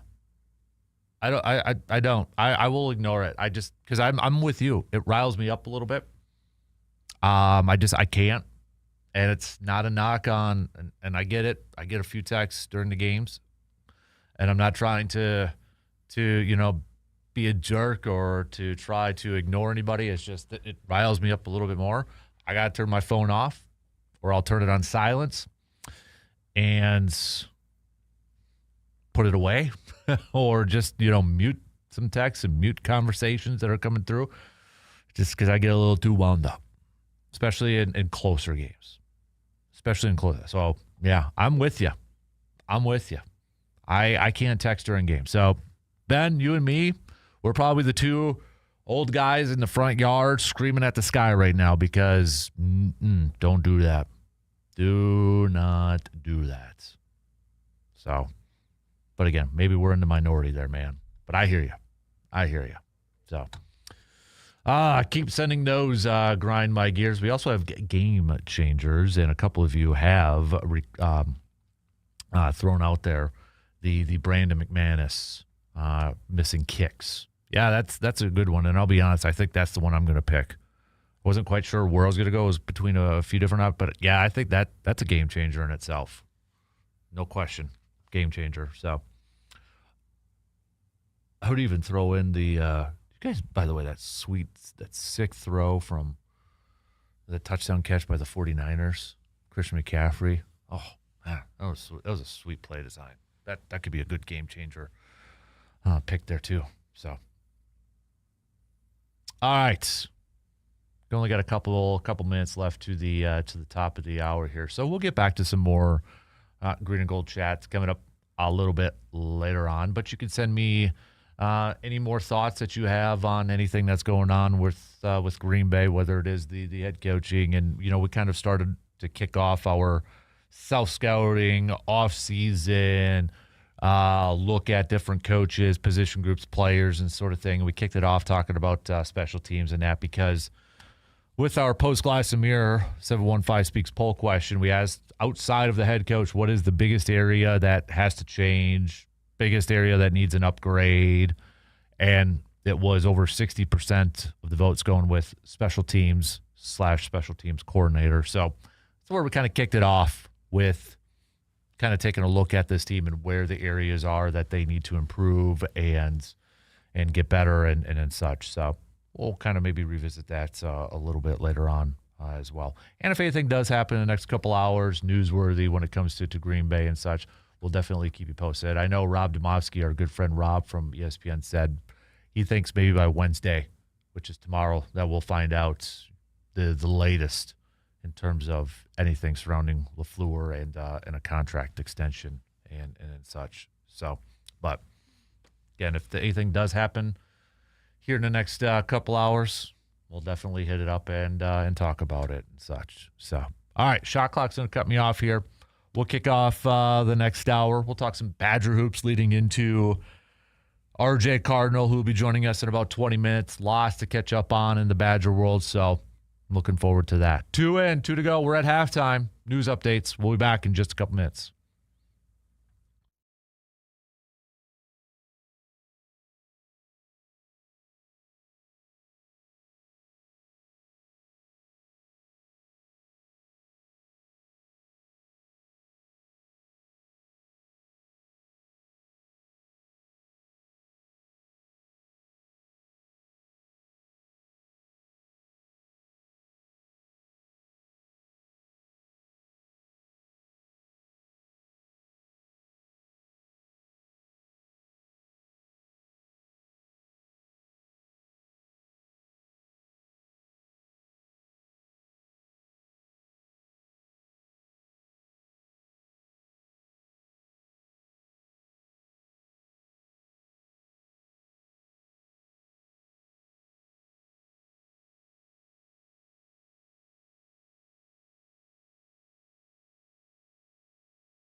Halftime's over with. Third hour kicks off right now. Appreciate you hanging out with us this morning, whether it's on the radio dials. You got a couple of those, 105.1 FM, 790 AM. Online, hit us up on our website, sportstalk1051.com, the app, the Wisco Sports App. You've got the Alexa, that's what I was trying to say. Say, yo, Alexa, play WAYY. Video stream also up and rolling here this morning. We're going to catch up with Mr. Cardinal coming up in about 15 minutes or so. Lots to catch up on in the Badger world. Transfer portal, hockey. We've got hoops to talk about and such. So we'll get to that here in just a skosh. It is also a ASAP Used Auto Parts Grind My Gears Tuesday. So what is grinding your gears? And your picks for the Hy-Vee Game Changer of the Week. We spent some time in the first hour talking about locker room clean-out day yesterday and some of the players that were able to talk to the media or did talk to the media and some of their comments and such. And just to kind of revisit some of the topics we hit up on. Keyshawn Nixon was in there. He'd like a new contract, and I think some Packers fans are probably chuckling about that. But we'll see how that one plays out. But the majority, that we talked about in the first hour too was a lot of support for Matt LaFleur amongst the players in that locker room. Just some of the comments. You had Micah Parsons. I won't read his whole thing, but I said I reached out to him when I started seeing this. I said, man, when I agreed to come here, you were part of the reason why I came here. I want you a part of this, and I love you, and I think you are a great coach. And he went into more detail about it too, and kind of put a lot, I guess for a lack of a better word, blame on the players and not doing their job and accountability. Tucker Kraft saying, quote, I don't think there's another coach who could come in and do it as well as he does, especially with the complexities that are in this offense. You get players who get into year 3 in this offensive tree.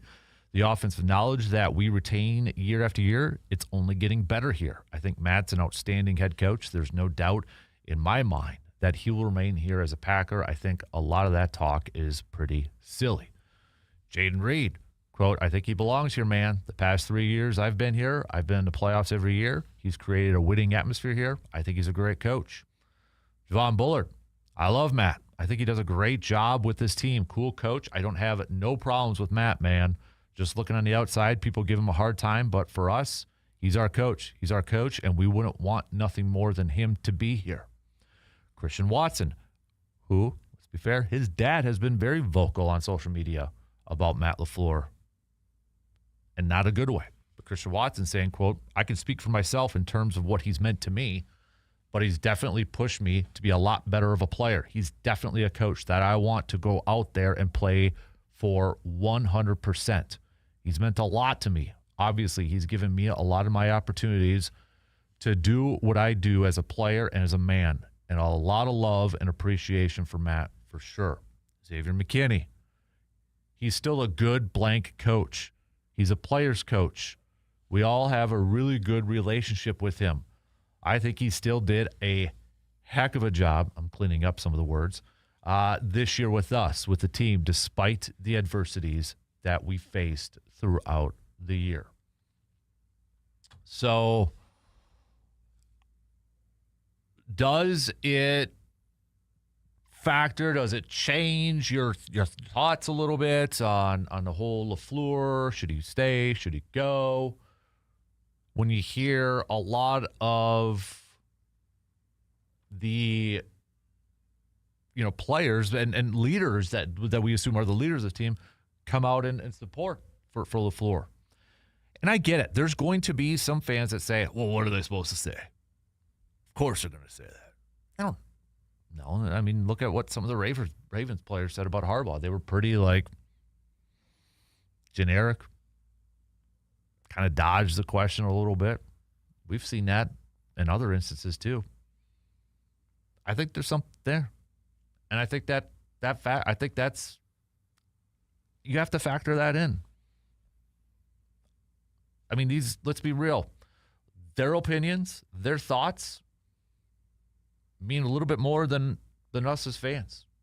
They're in the building every day. They work for the guy. They interact with the guy. They see what's going on. They're a part of it. We're not. So, yeah, I do think it means a little bit more than what we may think from watching it on TV and such. Then, sure, there's probably some bias. I'm sure there is some bias from the players if they really like that coach, if they really like Matt LaFleur and personal and stuff. And, yeah, they may be a little biased. Sure, why not? That's always going to be the case. Just like there's going to be bias with a lot of fans like us that are going to be like, no, we don't want it because we don't like this, what we're watching. It's where, again, I can't get into I can't expend all of my energy and focus into banging the table to firing somebody or cutting somebody. I can't. I can't live that way, and I can't go about it. I don't know the whole story. I'm not there. Firing's kind of a big deal. It's a big decision. I can only go with based off, stuff that I see, and that's probably a slim percentage of what's actually going on behind closed doors. And it's kind of what I said yesterday. Whatever happens, happens. You can make the case for both sides. If all of a sudden today we find out that, there's a little bit of a change and they're going to let him go, I get it. I would get it. I would understand it. I would. There's a lot of cases that you could point. There's a lot of examples. You could be like, yeah, that makes sense. You look at this, you look at the shortcomings, et cetera, et cetera, et cetera. If he's back, if he comes back, I get it too. I understand it. And I would understand the frustration. I understand both of it. It's tough, and it boils down to the whole thing where I'm glad I'm not making the decisions. I'm glad I'm not head policy in this thing. We'll see how it plays out. I wouldn't be surprised either way. And it's been an internal struggle for me to, if I had a preference, just based off of if I had a preference of what I want to see. And I saw an interesting point too. It's like, okay, when Green Bay acquired Micah Parsons, it was a 3-year window.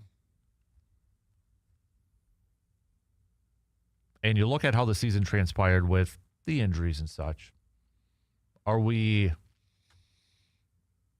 ready to essentially and this was the point I think this person was trying to make was, kind of abandon ship a little bit after year one and restart after year one? I don't know if you completely restart. I don't know if I would go with that. I don't think that would be the approach. But I think I get what they were trying to come across. It's like, okay, it's a 3-year window. And we're already going to move on from the first of a 3-year window. And I've seen a lot of people say, well, it's playoff success, and that's why they got to make a change. And in the same breath, they'll say that's why we want Mike Tomlin. Mike Tomlin just now lost 7 games in a row in the postseason.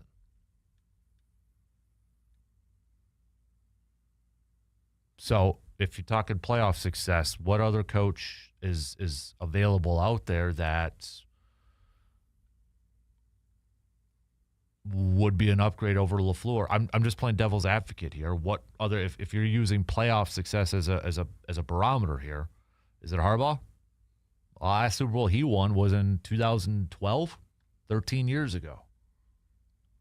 And you're talking about having, a 2-time MVP at quarterback. Some great players, good defenses, and not having a title.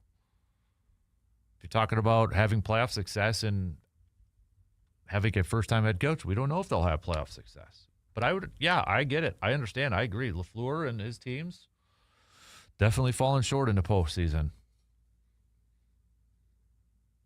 There's you can't argue that. Facts are facts. Numbers are numbers. They've felt completely short in the playoffs when they've probably should have advanced a few times. That's why I wouldn't be surprised either way, whatever direction they decide to go in this thing. I wouldn't be surprised, and I would understand both sides.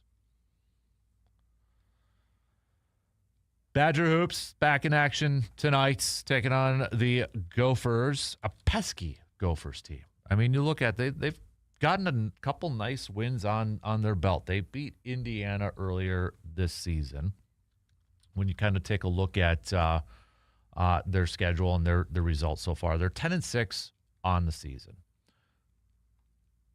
Going over to the barn. It's a road game here for Wisconsin. So Badgers obviously coming off that big win against Michigan. And I know there's probably going to be some people say letdown game. Coming off the emotion of that. Maybe. But I look at it as ride the momentum, man. Ride the wave. Use that momentum. Carry it in over into a tough environment. Over a pesky Gophers team. You know, they beat Indiana. They beat Iowa just recently here, too. 2 ranked teams in the conference. You're going to get your best shot from the Gophers. And I think Wisconsin knows that. Greg Gard knows that. But I am excited to see, and I think this is an opportunity here starting tonight for Wisconsin. When you look at their upcoming schedule, it's an opportunity now for Wisconsin to use that win against Michigan and start to stack some success, stack some of those wins, take advantage of this portion of their schedule before February gets here.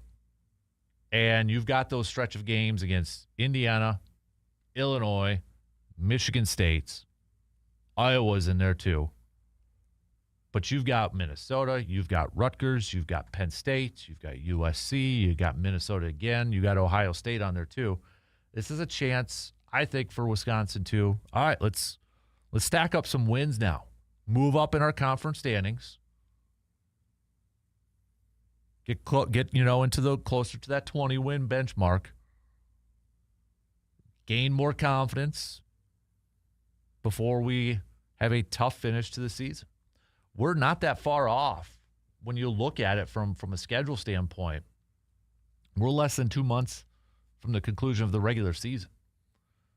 And after this stretch of games, there's going to be about a month left. This is an opportunity, I think, for Wisconsin to add some wins and to move up in those conference standings. I think, one matchup tonight, and we'll talk more about this with RJ coming up here, that's going to be I think a good matchup. You got Cade Tyson over there for the Gophers. Dude's averaging nearly 22 points per game, 5.5 rebounds per game. He's a big guard, about 6'7". It's going to present a unique challenge for Wisconsin. Whether it's, I would assume maybe Blackwell probably matched up against him.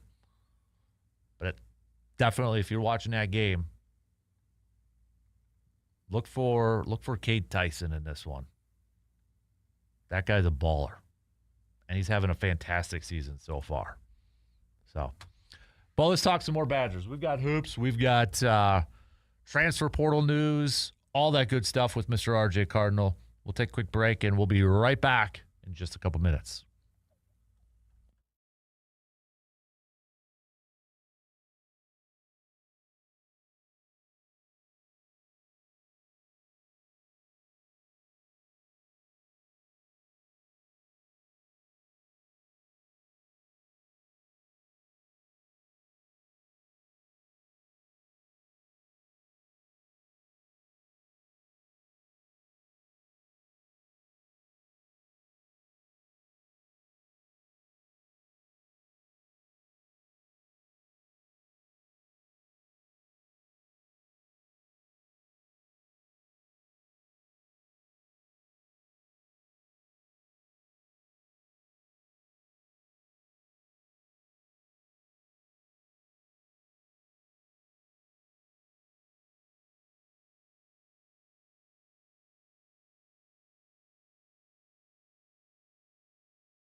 Badger Hoops back in action tonight, coming off their big-time impressive victory against Michigan on Saturday, a 91-88 victory against Michigan. And I know it's something that we've talked a lot about when you see the Badger basketball team so far this year. It seems like they're beating the teams that they're supposed to beat, but struggling against some good competition. Well, they kind of at least quiet that down for a little bit here with that victory against Michigan. Let's talk about that game and tonight's game against the Gophers with our dude, Mr. R.J. Cardinal. R.J., how you doing on this fine Tuesday morning? Well, after that win Saturday, I'm doing pretty good, you know. Yeah. It was just nice to see like a almost complete game from everybody. Had your Lithuanian freshman start going off.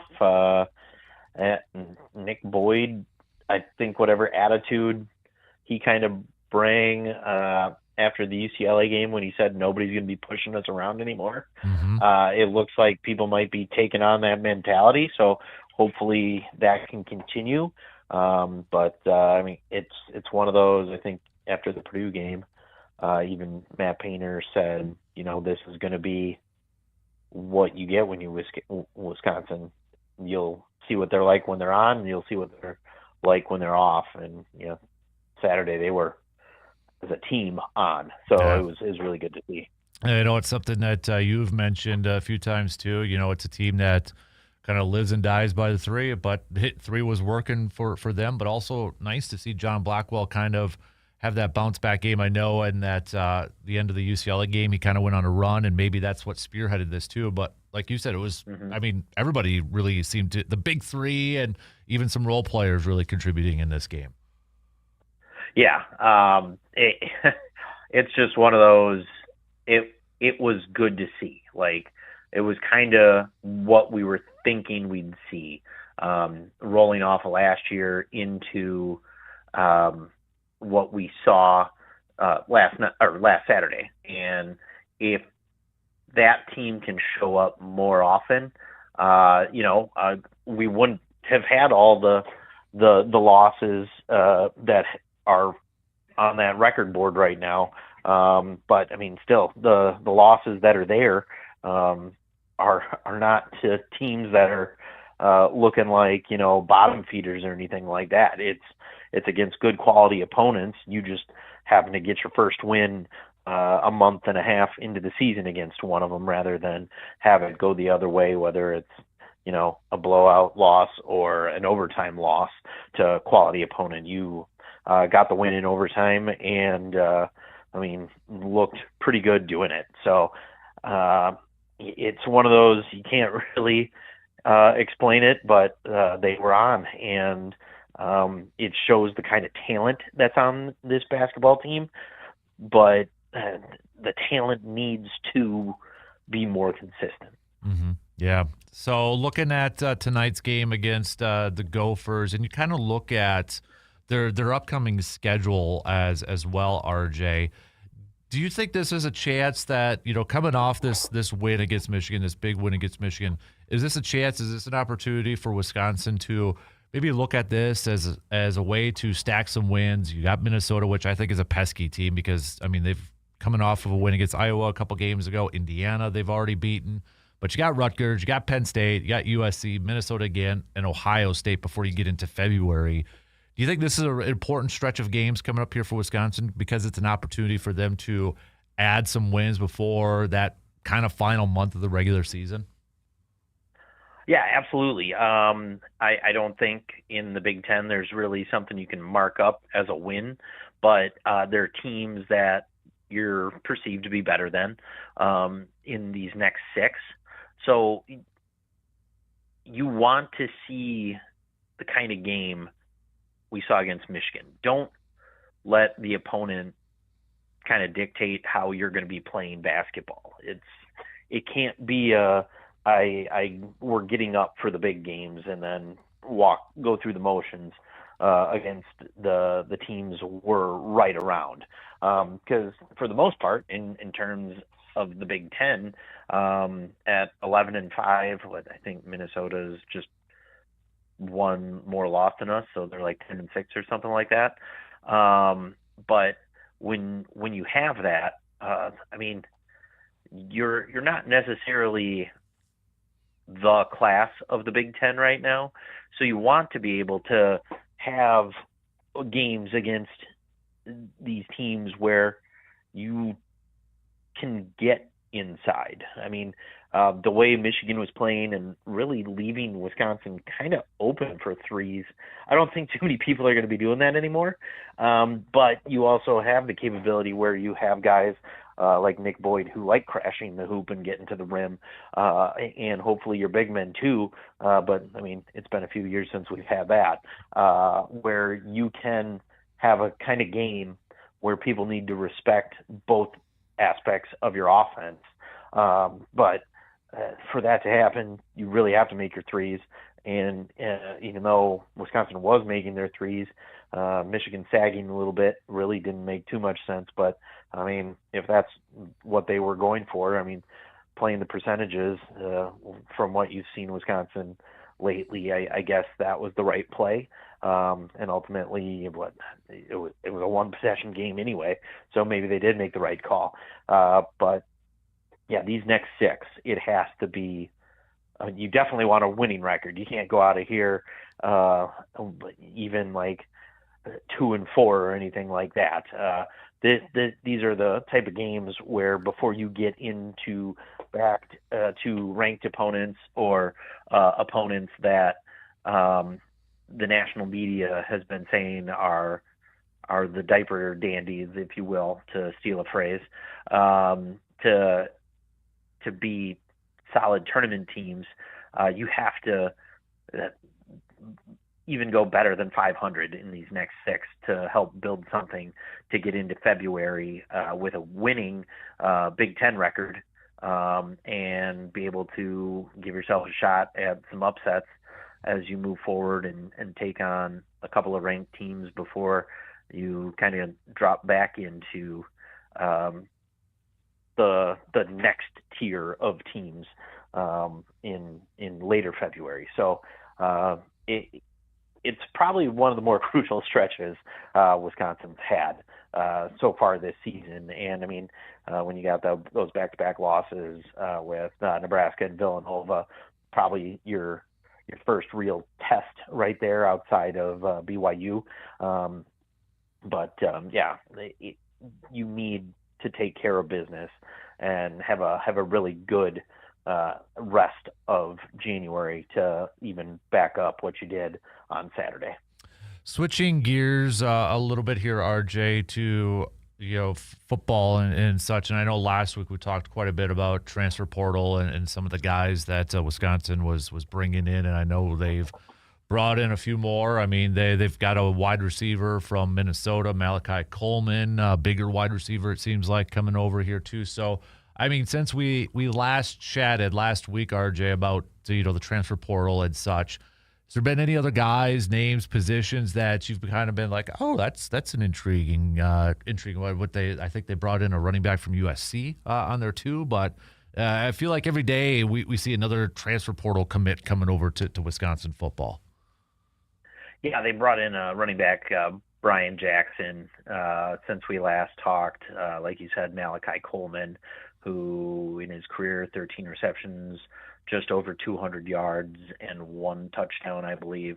But, I mean, they're putting together a pretty decent portal class. I think they are in and out the same amount of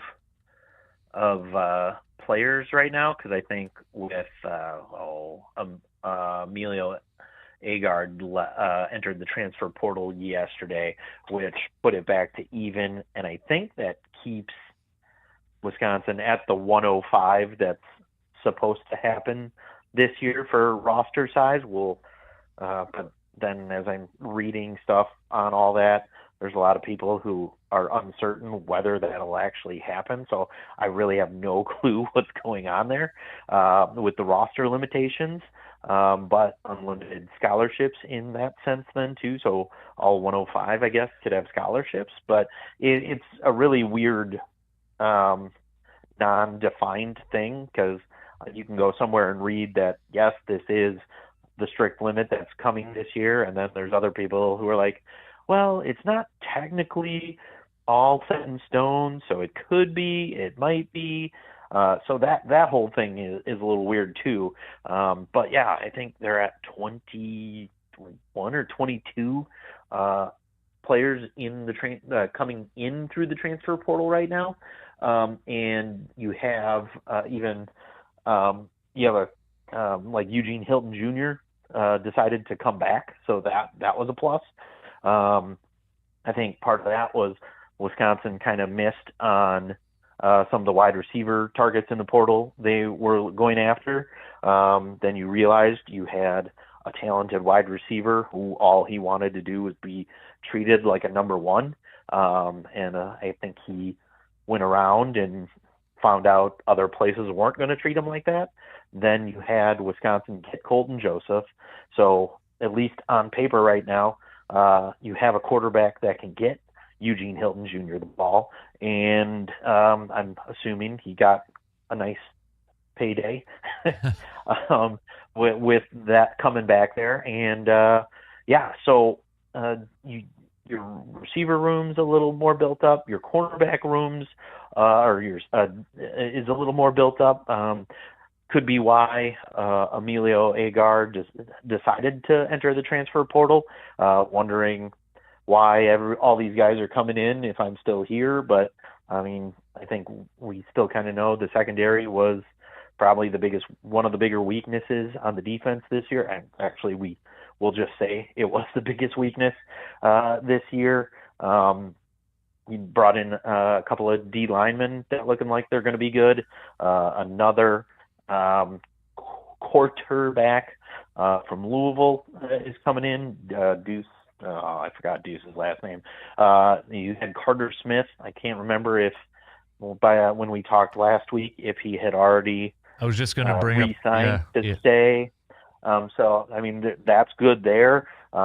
This year you'll have a quarterback room that pretty much everybody has to one degree or another like a pretty similar skill set. So your offense isn't going to have to change based on whoever ends up being in there. God forbid, with Wisconsin's recent history. Yeah. So it's that you're liking what you see there. I brought in some O linemen, and not a lot of younger O linemen have left. So the new O line coach must kind of like what he sees and is at least saying the right stuff to some of those guys to not have them enter the portal. But yeah, it'll really be interesting to see what is happening moving forward. I honestly don't know. And I guess Coors Logan committed over the weekend as well.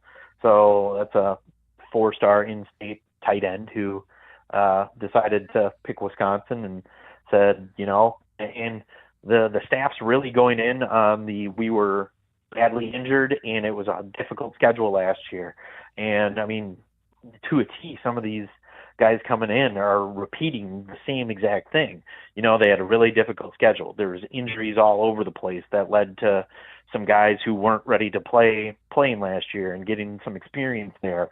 And so they're really hammering away at the injuries and the schedule. And, you have guys being like, on paper, the schedule gets easier next year. You had 5 of the 8 college football quarterfinalists on your schedule this year, and I think right now you have no playoff. I want to say no playoff people, no playoff teams for 2026. So that'll make people happy and wonder where they're if you don't, no playoff teams. Yeah, Notre Dame, you do count, guys. So yeah. So no playoff teams on your schedule this year. You got rid of Pitt, so you're your schedule became easier there too. And then it just all depends on how you're gonna fall in terms of where your games are going to be announced, because still waiting on the conference schedule to be announced at least. Right. And it should be a easier way to get hopefully to 6 wins at least to make a bowl game. I think that's at least the minimum of wins that Fickle needs to save his job. But I mean, with what we've seen on paper, statistics-wise, yeah, some of these guys haven't been the most productive. Some of them have been buried on a depth chart. Some of them are former 4-star recruits. Some of them aren't. But I think Indiana's proving you don't really need all that. You just need a system that everybody's going to buy into and not be a me guy. And I think you're going to find more success in this day and age, because it really is something where you have to do more roster management than you've ever had to before. And some of that could be as simple as bringing guys who fit your system, let them play in that system, and it's not as difficult or as different as it has been, but the NIL is the portion that makes it different. So, you can't get, after the last couple of seasons, we can't get too high based off of what we've seen on paper and what the industry says they like about certain guys coming in. We need to start seeing it play out on the field. And, if we have another season of this is a great portal class and they should do very well. If you have another unsuccessful season where expectations are not met, you might be seeing a new head coach, and or we need to see a vast majority of changes all over the place for him to keep his job and let people know, this isn't going to work with position coaches. And you bring in a new DB or a new cornerback coach, and he brought in a whole bunch of guys that everybody seems to really like in terms of corners. And I mean, you now have a boatload of corners, and I think the safety room's taken a little bit of a hit, and you really haven't brought in safeties. So we'll see how that plays out if some of these corners can play safety and whatnot. So still a few questions, but it seems like things are going in the right direction. Mm-hmm. Yeah, definitely. Hey, really quick with some hockey stuff. We've got the men's team going to be taking on Michigan State in a battle of two top 5 teams right now, RJ. So given what we have seen so far from this men's hockey team, what's one thing maybe a couple things that have really stood out to you that you're like, man, or something that you really like, or the biggest difference that you've seen from this team from last year already? Top to bottom, it's the talent.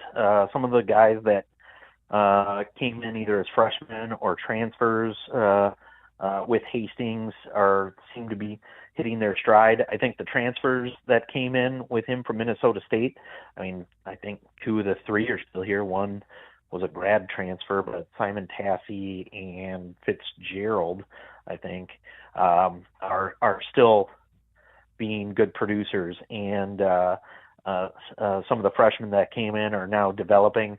The talent just in general on this roster from where it was last year, and it's just, you're watching a totally different style / brand of hockey that Wisconsin fans are used to.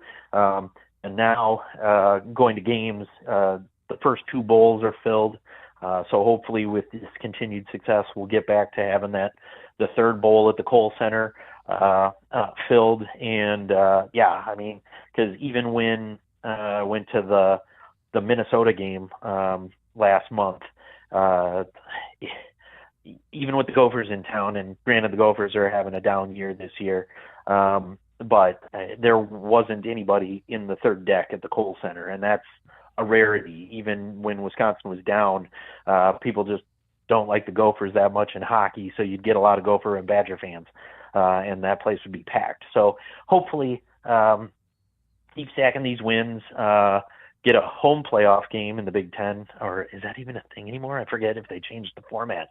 But really looking forward to seeing where this goes the rest of the season after the first go around with the Big Ten having the points lead in the conference. So yeah, playing for a number one seed in the Big Ten tournament and pushing towards a return to the NCAA tournament.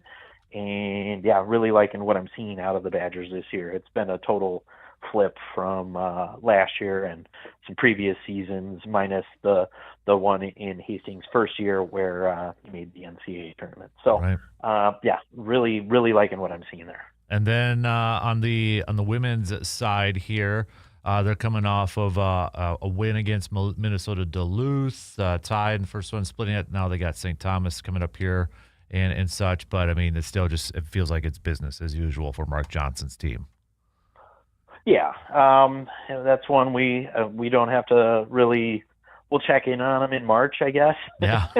One way or another, we know they're getting there. It's they have an entire team full of talent that a lot of people are sacrificing because they're making NIL money there too. But I mean, there's even been some people who said they got offered more to go other places, but wanted to go where there's a winning culture and an actual chance to win a national championship. So, I mean, that's always good to hear from people on the outside who want to come to Wisconsin. But yeah, definitely one you like seeing, and moving forward through the rest of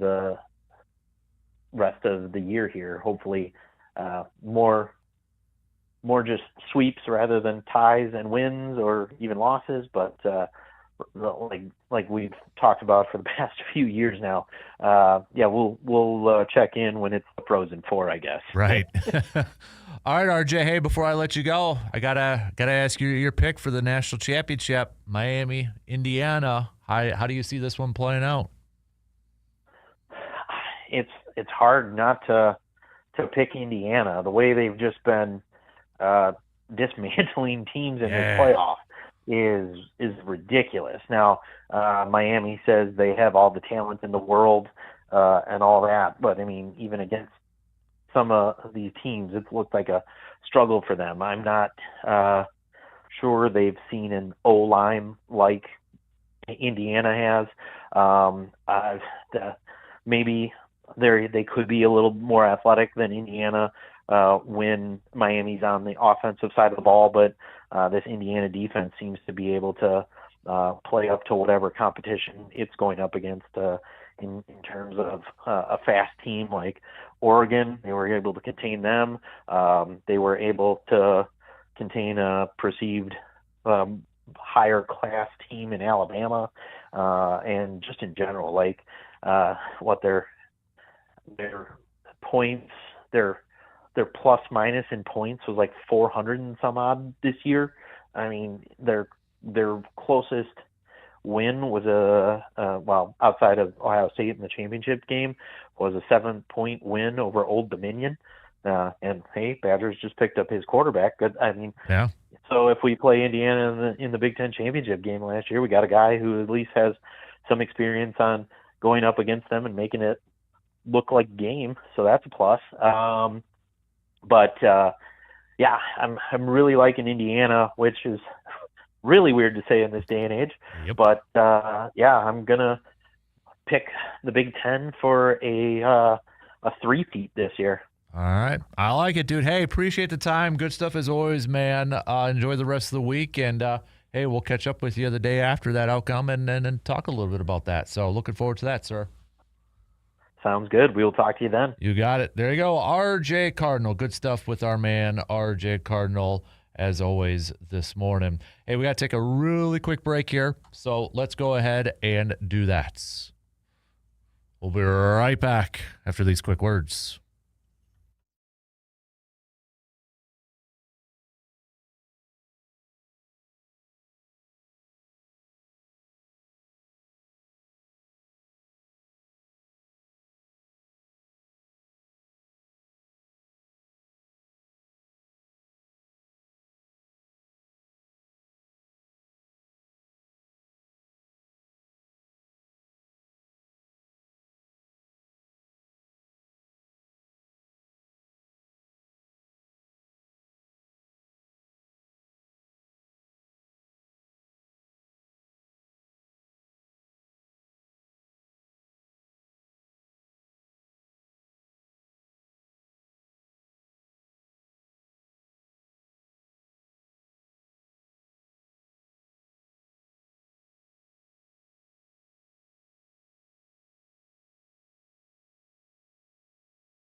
We are playing from behind right now, so we are going to have to take another break here in just a couple of minutes before the top of the hour. Kind of like maybe the Packers playing from behind in the fourth quarter.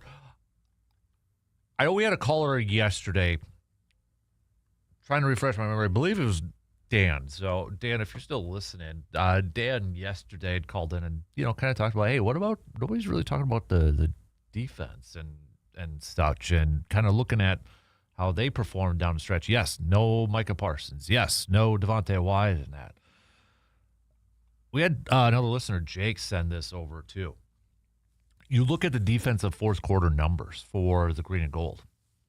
Last year, they went from the best fourth quarter defense, 3.9 points per game average, to one of the worst this season, 8.8 points per game given up in the fourth quarter. Pittsburgh was the worst, Cincinnati, the Giants, and then Green Bay. 8.8 points per game given up in the fourth quarter alone, going from the best to one of the worst. Are we not talking enough about some of the defensive issues outside of the Parsons injury? I get that. But you're talking about also a defense that last year their main edge rushers were who? Rashawn Gary, Lucas Van Ness. The difference, no Kenny Clark.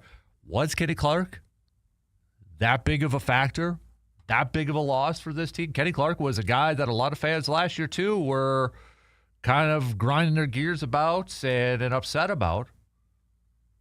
Are we kind of like not paying enough attention to some of the issues that surrounded this defense later games? And I get it. There's going to be complimentary football, reasons, and people are going to throw that, all the offense, extending drives and not giving them a ton of time. And yeah, a lot of that is all correct. But still, when it comes down to it, are we giving the defense a little bit of a pass? Jeff Hafley, a little bit of a pass here. Think about that for a little bit. I want to talk about this in more detail.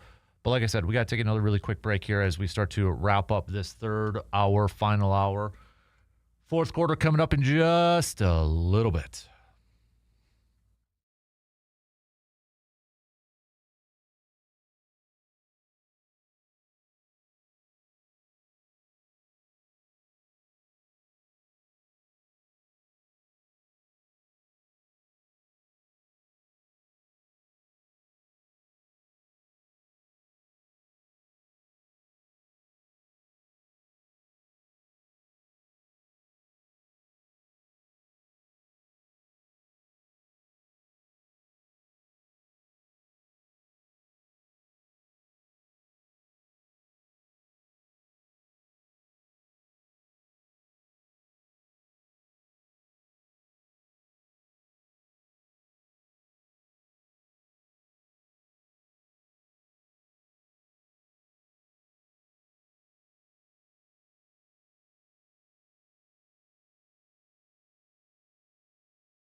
All right, we only got about a minute to the top.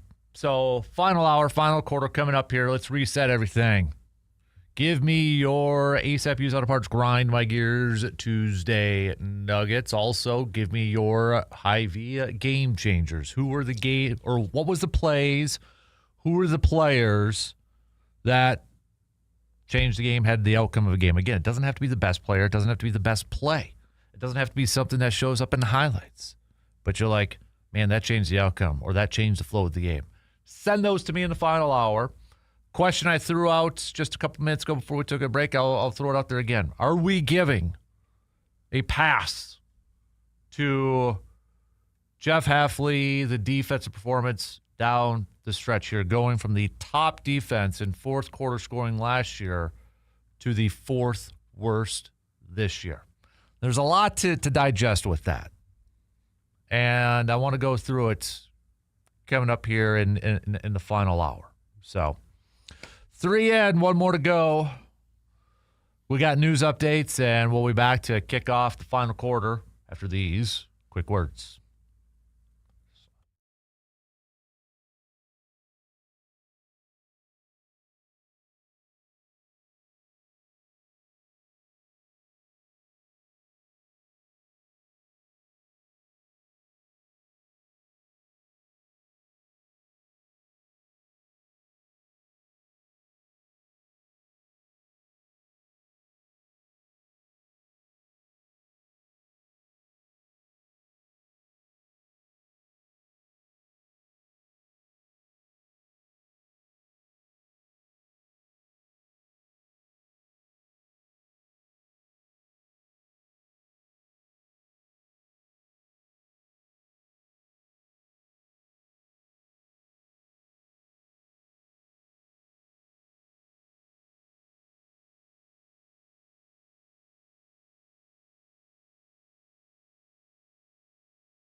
It is the final hour on this Tuesday morning of January 13th. Again, thanks for hanging out with us this morning. Thank you for all the comments, inputs, analysis on the topics at hand. Appreciate that. Keep those coming. All right, keep those coming. It is a ASAP Used Auto Parts Grind My Gears Tuesday. So what is grinding your gears? Also, give me your Hy-Vee Game changers. Okay, so send those on over to us. We've got Bucks tonight, 7 p.m. tip time against the Minnesota Timberwolves. It's a Wisconsin-Minnesota kind of thing for tonight because we've got Bucks and T-Wolves, but we also got Badger men's basketball back in action tonight as they're going to be not far from us here in Eau Claire. They're going to be taking on the Gophers of Minnesota. So got that. Also, Marquette is in action. They're going to be taking on St. John's. So prep-wise, we know we got North and Memorial too. So definitely could be a basketball night. If you're into the basketball, could be, a good night just to kick back and watch a little bit of hoops. So just saw Tom Pelissero a few minutes ago saying Jeff Hafley interviews today for the Titans head coaching job. The start of a busy week for Hafley, who also will interview with the Falcons, the Cardinals, the Raiders, and the Dolphins. Those are the 5 right now. The one thing too is it. So the one team that he was really thought of as a favorite earlier in the season with the Giants, not listed on there. Another team that's not listed on there, the Browns. So that could change. But it seems like the Giants, according to a lot of reports and rumors are out there are like full court pressing John Harbaugh right now. So, if that doesn't happen, maybe then Hafley becomes kind of a backup option. But speaking of Hafley, I wanted to throw this out there because we had a listener, Jake, send this. And I think it's an interesting nugget. You look at this Packers defense, and he sent this over. They finished as the 4th worst defense in terms of fourth quarter points. Fourth quarter, points allowed. Whereas last year they were the best. They were number 1. So last year, the Packers defense in the fourth quarter gave up 3.9 points per game. This year, 8.8 points per game. And then you kind of see how this team finished their games. I mean, what's a common thing that we've been noticing or talked about, narrative out there with Green Bay? They're winning these games, they're leading these games, and then they lose, right? Denver, Chicago twice on there. And a lot of the finger pointing has gone to Matt LaFleur, not putting the foot on the gas, not doing this, not doing that, and it's sort of, et cetera. Not even Micah Parsons as the closer. All that is a factor. I'm not going to sit here and blow up smoke and say none of that matters. It's all on Hafley. That is.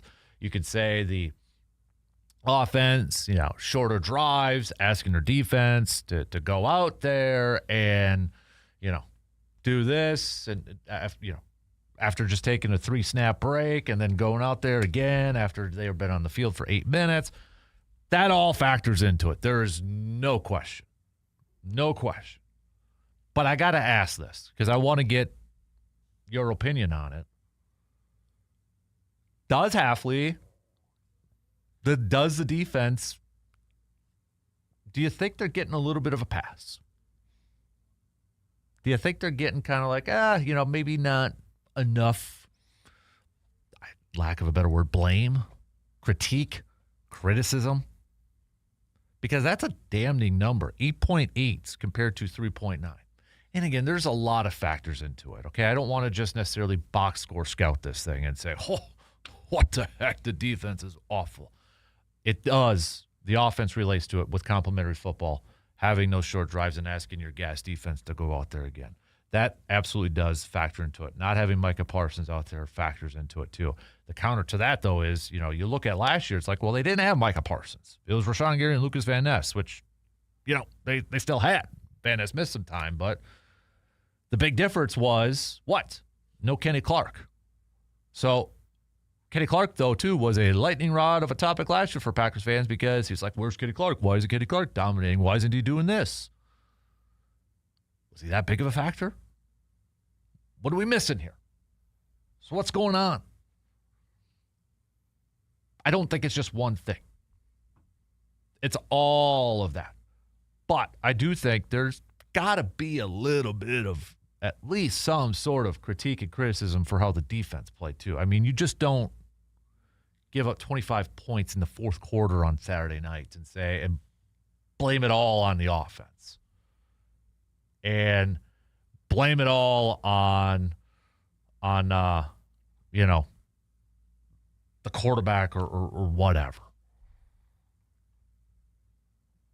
I think he does deserve some criticism. I like what Jordan said on YouTube here, that I think the bar was set so low after what we saw from Mike Pettin and Dom Capers that even a mediocre defense feels elite, which is why Hafley probably gets less criticism than he should. I'll add that I don't think our defense was mediocre by any stretch this season, but they also crumbled when it mattered at times as well. And I'd add Joe Barry on that list too there, Jordan, but I could buy that. I could buy that, absolutely. Because, again, and I don't want to pile on this, but I mean, I think it's fair to bring it up.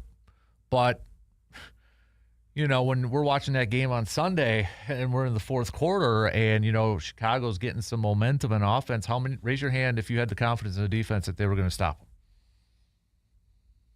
Did it give you flashbacks like, yeah, your defense ain't going to make a stop? They ain't going to do it. And I would add, too, I think Keyshawn Nixon this year, they put a lot of faith in there. And Keyshawn, I thought, played well last year. I'd have to look at, some of the numbers and grades and all that, but I feel like he kind of regressed a little bit. Carrington Valentine, I thought really regressed as the season went along. And that was a huge factor. Nate Hobbs not being healthy, not playing at a high level. And this is what stinks, too. It's because Javon Bullard got better this year. Evan Williams was solid in his second year. Xavier McKinney may not show up in the interception categories, but I think it's just because a lot of it, too, was defenses were aware where Agent X was back there, number 29. They game planned for him a little bit more. So, and then, I mean, it's all this is combined. You can, Goody for, hey, this is the roster I built. This is the guys I'm giving you. Put it in a pot and make it work. It's defensive philosophy. It's all the above. It's not just one thing. But I do think it's fair that to point out some of the weaknesses and critiques and criticism of this defense down the stretch. C-Bomb saying, I was not impressed with Hafley at all after Parsons went down. The Bears embarrassed them in their win. Baltimore, 300 yards rushing. No adjustments to stop it. Playoffs for Chicago gave up a 20-yard shot in the whole of his cover two the entire second half. Never change it up. I don't expect the defense to stop the opponent every drive, but we do need a few crucial stops to win. We didn't get any in the late games, giving up 3 10-point leads in the final 5 minutes is absolutely a failure on any defensive coordinator. Josh says if Hafley does leave, would you bring in – I've seen this. A lot of people bringing it up again. Jim Leonard. I think we got to just kind of maybe not hold our breath for a Jim Leonard. Remember, LaFleur brought him in before hiring Joe Barry, and Leonard apparently took his name out of it, withdrew it, so it's not like they've completely ignored Jimmy Leonard. Now, maybe it's because Jimmy Leonard wanted to stay at Wisconsin at the college level, and now things are different. Never say never. But I wouldn't hold your breath as that's got to be the guy or that's going to be the case. I get it. It's a Wisconsin guy. It's that sort of thing. But we also have to remember, maybe Jimmy Leonard doesn't want to go to Green Bay. Maybe he doesn't want to be in Wisconsin. Just because he's from here doesn't necessarily mean that they wants to coach for that team. Would I be opposed to it? No. But I also think, too, he's going to get a ton of pressure on him because the expectations are going to be insanely high. Let's just assume Jimmy Leonard, let's say Halfley leaves, gets a head coaching job, and Green Bay brings in Jimmy Leonard. Great. Everybody's pumped. Everybody's excited. But there's going to be that insanely high bar. More so than maybe for a lot of people just because of the name and who he is and where he's from. Not throwing it out as that's not going to happen or it's not a possibility. It absolutely could, since Matt LaFleur's already brought him in for an interview before and apparently was his first choice. But I wouldn't get my hopes all up in that one, because if Vance Joseph gets a head coaching job, the defense coordinator for Denver, Jimmy Leonard's probably the natural replacement.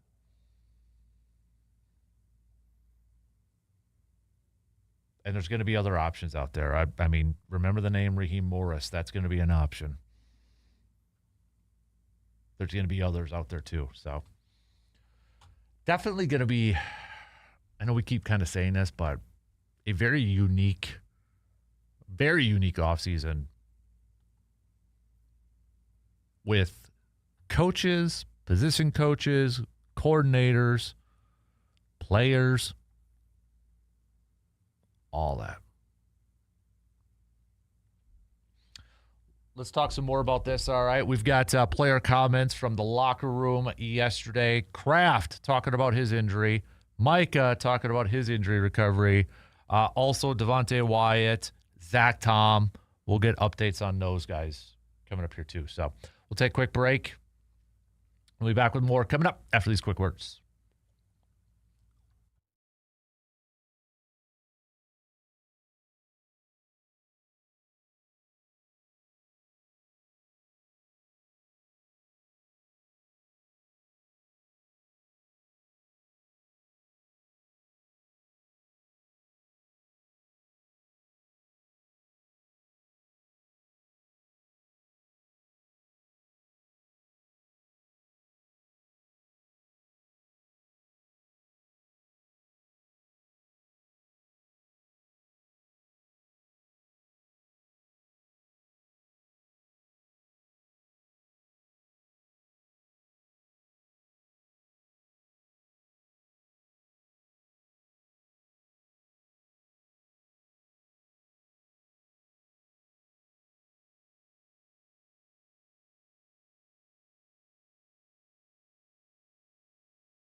So we know this Packers season was easily marked by a lot of injuries to a lot of starters, really high-quality players, impact players, right?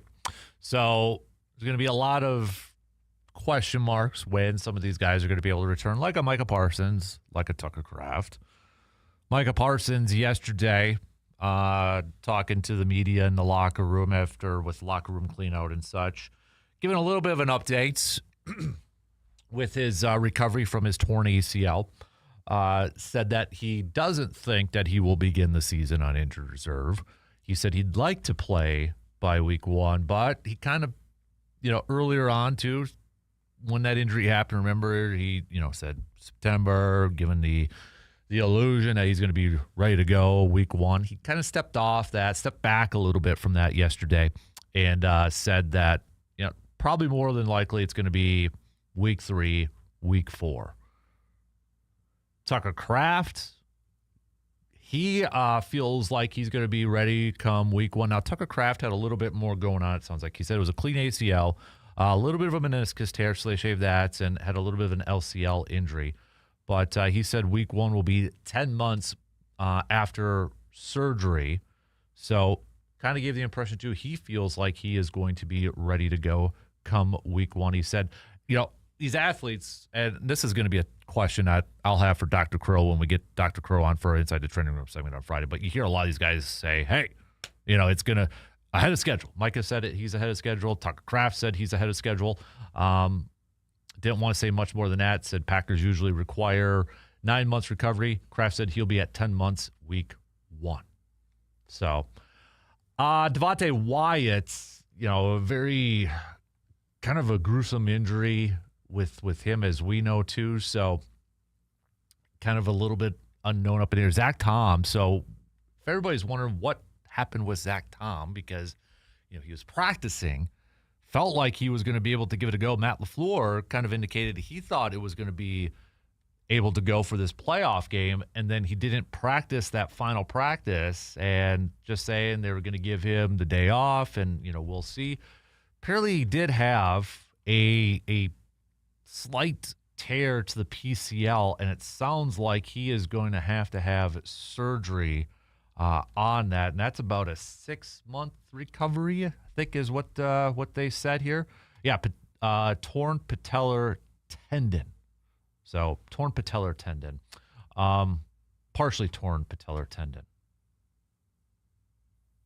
But got that going there. Devontae Wyatt, by the way, he broke his fibula and tore a ligament in his ankle. The ligament is the worst of the injuries, but he said he would definitely be ready for training camp. So just a couple of updates with some of the bigger name players out there with their injuries and recovery time and all that. And let's not kid ourselves. These are impact players. These are big-time players. And, Tucker even talked a little bit about it in the locker room yesterday. He felt like he was on pace to maybe have the best season or one of the best seasons from a Packers tight end ever. I don't think that's stretching it. I think a lot of people would probably agree with that. I think a lot of people would really agree with that. I want to give you a little bit of a homework assignment. I don't know if we're going to hit it up tomorrow, but something that we're going to hit it up in the near future. When we look at this offseason, we know like a Tucker Kraft, I'm curious to see if he's going to get that contract extension, because that was kind of, I think, a foregone conclusion when he was healthy. It was like, okay, that guy's going to get a payday this offseason. Now, do they wait a little bit to see where he's, at in his recovery, if he can bounce back before giving him a decent-sized contract? That may have put a little bit of pause on it. Jaden Reed's kind of in the same boat. Christian Watson's potentially too. But the Packers have a list of free agents out there too. So that's Rasheed Walker. That's Quay Walker. That's Sean Ryan. That's Romeo Dobbs. That's Enoch Barre. Obviously, we know Malik Willis. There was some numbers that came out yesterday from SpotTrack that gives you, and this is just an estimation of what their values could be on the free agent market. Some of them really surprised me. So this is, again, according to SpotTrack. estimated market value average per year. Rasheed Walker, $20 million. $20 million. That is not happening for Green Bay. Green Bay, I don't think he's getting $20 million per year from Green Bay. I would be shocked, and honestly, I'd be disappointed if Green Bay did that. No offense to Rasheed Walker, but I mean, I think, okay, you've got Jordan Morgan. It's time to see what he can do at left tackle. You spent a first-round pick on the guy. Put him in there. Or have another option ready to go, but not at $20 million for Rasheed Walker, especially when you don't have a ton of cap space. Romeo Doubs, they're projected around $12 million per year. I just think it's a numbers game at this point. I know earlier in the season there was like a report of preliminary talks between the Packers and Doubs. I think you roll with Watson, Reed, Golden as your top three. You throw a little bit of Dontavian Wicks in there. Romeo had some big moments this year. I know a lot of people are going to hyper-focus on the onside kick, but let's not kid ourselves too. Guy had some big-time catches. But I think it's a numbers game, and he's going to be elsewhere next year. The interesting one for me is going to be Quay Walker. Brian Gutekunst has been, going back to last year, vocal about Green Bay wants to keep him. But the number that Spot Track is putting out there is about $9.7 million per year. What are your thoughts on bringing back Quay Walker for an extension that, let's round it and make it a nice even number, $10 million per year? Has Quay Walker's play been, in your opinion, worth that to bring him back for a long-term contract? If you want to look at Pro Football Focus, this is just a measuring stick, okay? But if you want to look at Pro Football Focus and you want to look at how they graded Quay Walker, this is just one tool of the toolbox. Pro Football Focus did not give Quay Walker a good grade. In fact, it's bad. 48.5. That's 74th out of 88 linebackers graded. Not great. Again, that's just one. I'm just telling you what they graded him. That one to me is going to be really interesting to see what Green Bay does. Enoch Barre also on here, about $5.9 million. I feel like a team or a couple teams are going to offer more than that. I wouldn't mind him coming back like on maybe a 2-year deal where it's like $12 million or something like that. I just feel like a team's going to go out there and give him an offer that he can't refuse. Sean Ryan's listed on here as about 6.6. That's not bad, but I almost feel like this one's weird because Josh Myers, I think last year got a contract that was cheaper than what a lot of people expected or thought it would be.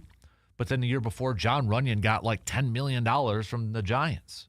So again, it just takes that one team to say, hey, this is what we'll give you. And that player like, yeah, let's sign it right now before you change your mind. Ultimately, I think Rasheed Walker's gone. I think Romeo Doubs is gone.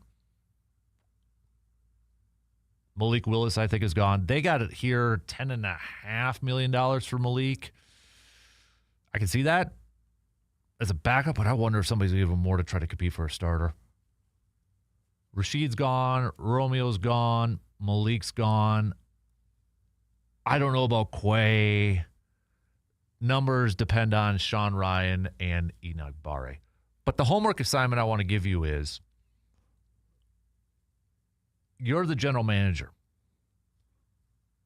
What are you prioritizing this offseason from a player personnel standpoint, from a contract standpoint, okay? You don't have to pick one. Just give me the list of priorities. I'm not going to talk about today, maybe tomorrow or later on this week. But that includes extending Tucker Kraft. Do you do that this offseason or do you wait? Jaden Reed, Christian Watson, some of the free agents I just mentioned there. Devontae Wyatt, he's playing on a 5th-year option. From a player personnel standpoint, how about this? Give me your top 5, at least top 5. You can do more if you want. If you want to like get extra credit or really kind of deep dive into it, because I'll allow, like, you're going to cut Rashawn Gary, open up some cap space. Let's play a little GM. Okay? Play a little GM. Go to like those websites like SpotTrack where you could do that and it'll like automatically update it for you in terms of contract numbers and cap space and that. But what are like your top 5, top 10 player personnel moves that you would do? Cutting Rashawn Gary, cutting Elton Jenkins, signing so-and-so, cutting Brandon, whatever. I want to know where your priority, and rank them. Like, this is the number 1 move I would make if I was playing GM. Just from a player personnel standpoint, not coaches, okay? That's your homework assignment for this week. I'm going to do that too. I'm going to come up with my 10. I'll go 10.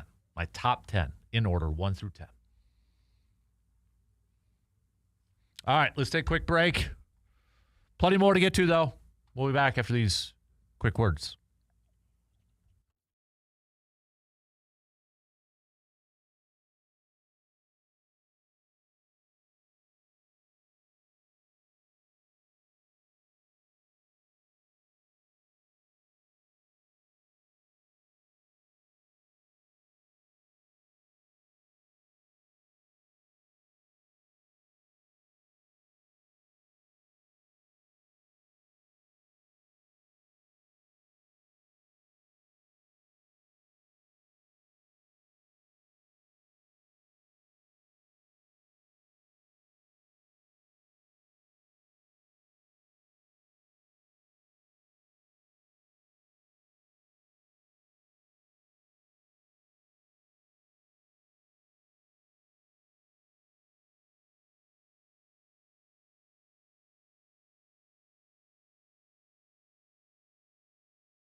I'm just going to throw a complete wild card name out there for Packers defensive coordinator if Jeff Hafley gets a head coaching job and moves on. I would put the chances of this happening in the single digits. But he's technically a free agent, so he's able to look at similar jobs. Brian Flores, defensive coordinator, Vikings. Ian Rappaport just a few minutes ago saying the Commanders are hoping to interview Brian Flores for their vacant defensive coordinator job. His contract is up in Minnesota, so he is able to look at similar jobs. Can you imagine? Let's say Brian Flores does not get a head coaching job. Now, I think if he doesn't get a head coaching job, he's going to be back in Minnesota. That's my guess. But can you imagine? Let's say Hafley gets a job. You put like a full court press. I know, again, Jimmy Leonard's going to be a name. But there's no denying how, what Brian Flores has been able to do for a defense, too, especially when it's come to pressure in that. So that'd be something, huh? Just moving a little bit across the border here to Green Bay to run it. Again, I saw that pop up a few minutes ago, and I'm like, what if? What if? What would be your reaction? I think for the most part, Packers fans would give it a thumbs up if that were the case. But again, I feel like that's so slim of happening, like single digits as that possibility. Because somebody had asked a little bit earlier who would be some potential options for defensive coordinator if Jeff Hafley were to leave. Yeah, you could throw in Jimmy Leonard. You could throw in Raheem Morris. I think would probably, if we were going to play a little odds maker, I'd probably throw him as the highest odds as of now because of the relationship and connection with LaFleur and that and the familiarity with that. You'd probably look at promoting from within, which I know is – I honestly feel like that would be the move that would be towards the bottom of what a lot of Packers fans would want to see. They got a couple coaches on their roster that have defensive coordinating experience. DeMarcus Covington, their defensive line coach. Derek Ansley Jr., their pass game coordinator, secondary coach. I feel like that would be a move that a lot of fans would not want to see. They want to bring in a name. They want to bring in a guy that's got experience and success probably. So I know Gannon got canned from the Cardinals, former defensive coordinator with the Eagles. I don't know if that would be an option. I'm just trying to think of some potential right off the top of my head. Guys out there. Jim Schwartz over with, I think. I wonder, he might still be under contract with Cleveland, so whoever they hire as head coach over there would, see if he sticks around, but maybe as a possibility, I guess. But just thinking of, again, names off the top of my head. Patrick Graham, Raiders defensive coordinator. He was with Green Bay for a hot minute under Mike McCarthy's staff. I remember that. I think he was like the run game coordinator on the defensive line too. So, but again, I think some of those guys like Schwartz and Graham would have to be released from their contracts. I don't know if they're free agents like Brian Flores is, but the bigger question might be, or maybe not bigger, but maybe the more difficult question would be, okay, a lot of, because the vote that got the second most in our post-Glass and Mirror 715 Speaks poll question was outside the head coach, what is the biggest improvement thing, whatever, that Green Bay has to change or get better at in the offseason? First was special teams coordinator. Second was getting a new offensive coordinator and one that calls plays. So who would that be? Mike McDaniel's the big name. But besides that, who then? Who would be that guy or that person? That one's a little bit more difficult.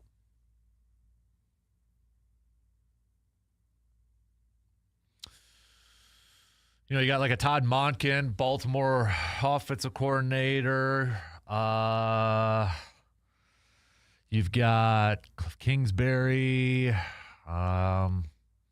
Again, I'm just trying to think of offensive coordinators that just recently left that are available right now. Kevin Stefanski doesn't get a head coaching job. Is that something? Yeah, that one might be a little bit more difficult because you'd think it'd have to be somebody similar concepts to what LaFleur would want to run. That's why Mike McDaniel makes the biggest sense.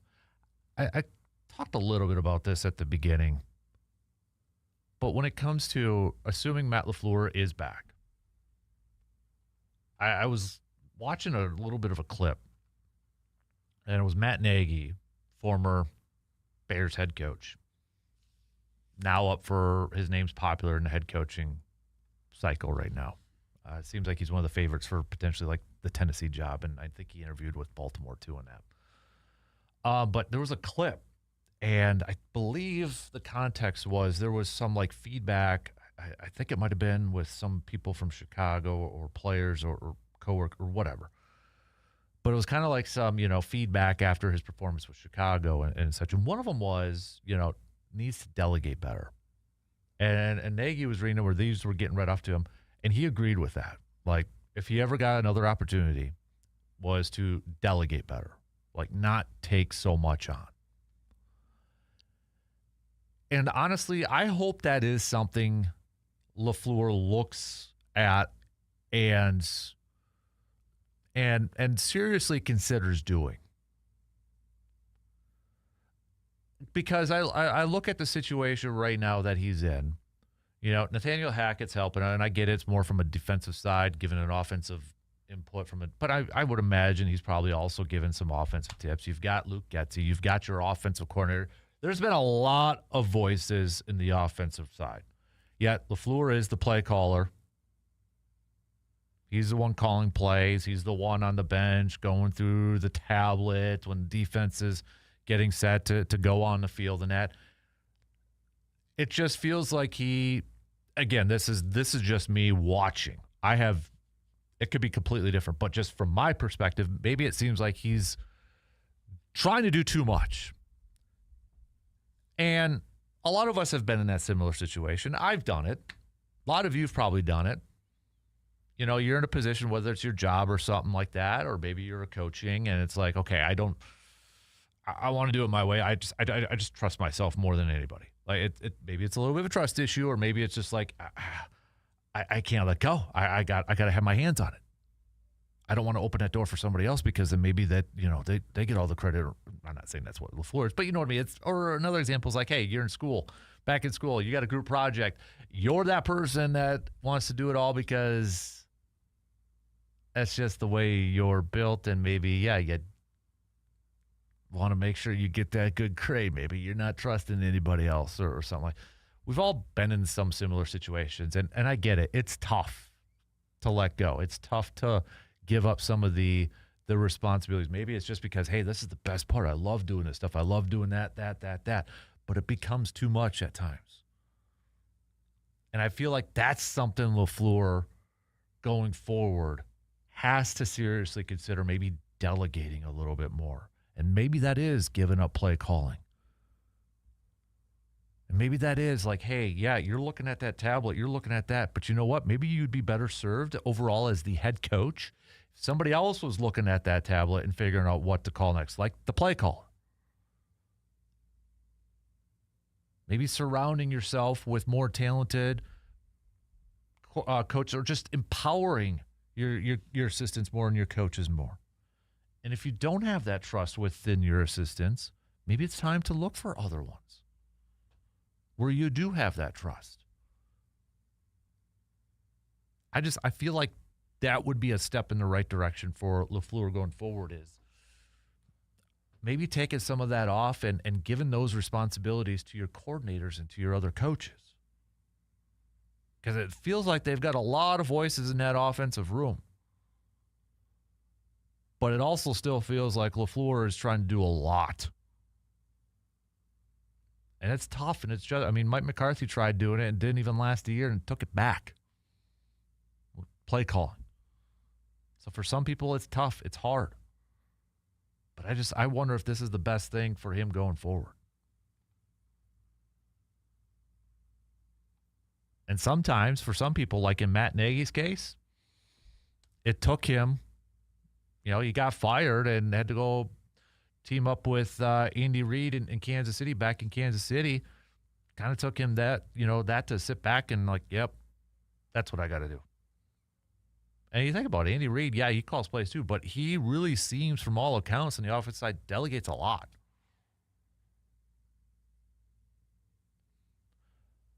All right, let's take a quick break. We'll start to wrap it up. We got picks. We got games tonight to pick. We'll hit that up after these quick words.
let's wrap things up here this morning with some picks. We'll start in the NHL world.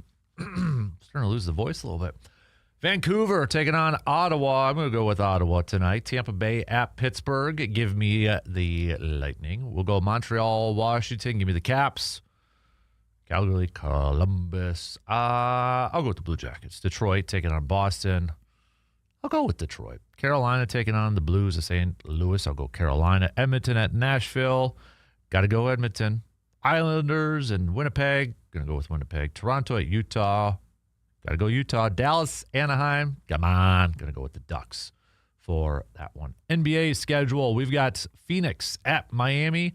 I'll roll with Miami in this one. Chicago at Houston. Going to go with the Rockets. Denver at New Orleans. I'll go Denver. San Antonio at Oklahoma City. San Antonio's had Oklahoma's number. I think Oklahoma gets it, though, tonight. So I'll go with the Thunder. Atlanta taking on the Lakers. I'll go Lakers. Let's go Portland at Golden State. I'll go Golden State. And then Timberwolves at Milwaukee. A little surprised Milwaukee's favored in this one. Just a little bit. But I am going to go Milwaukee tonight. I think they bounce back and get the W at home. Let's do some college basketball picks with our slates of games tonight. Got some decent ones. I'll save Marquette and Wisconsin towards the end, but we've got Indiana at Michigan State. I'm going to go with Michigan State. Virginia, number 16, Virginia at number 20, Louisville. I'm going to go Louisville with the victory. What else do we got? We got Miami at Notre Dame. No, not football. Hoops. I'm actually going to go Miami in this one, too. Number 3, UConn at number 25 at Seton Hall. Going to go with UConn. We've got Iowa State at Kansas, number 2 Iowa State. I'm going to go with the Cyclones. Oregon at Nebraska. Give me Nebraska. Alabama at Mississippi State, number 18 Alabama. I'm going to go Alabama.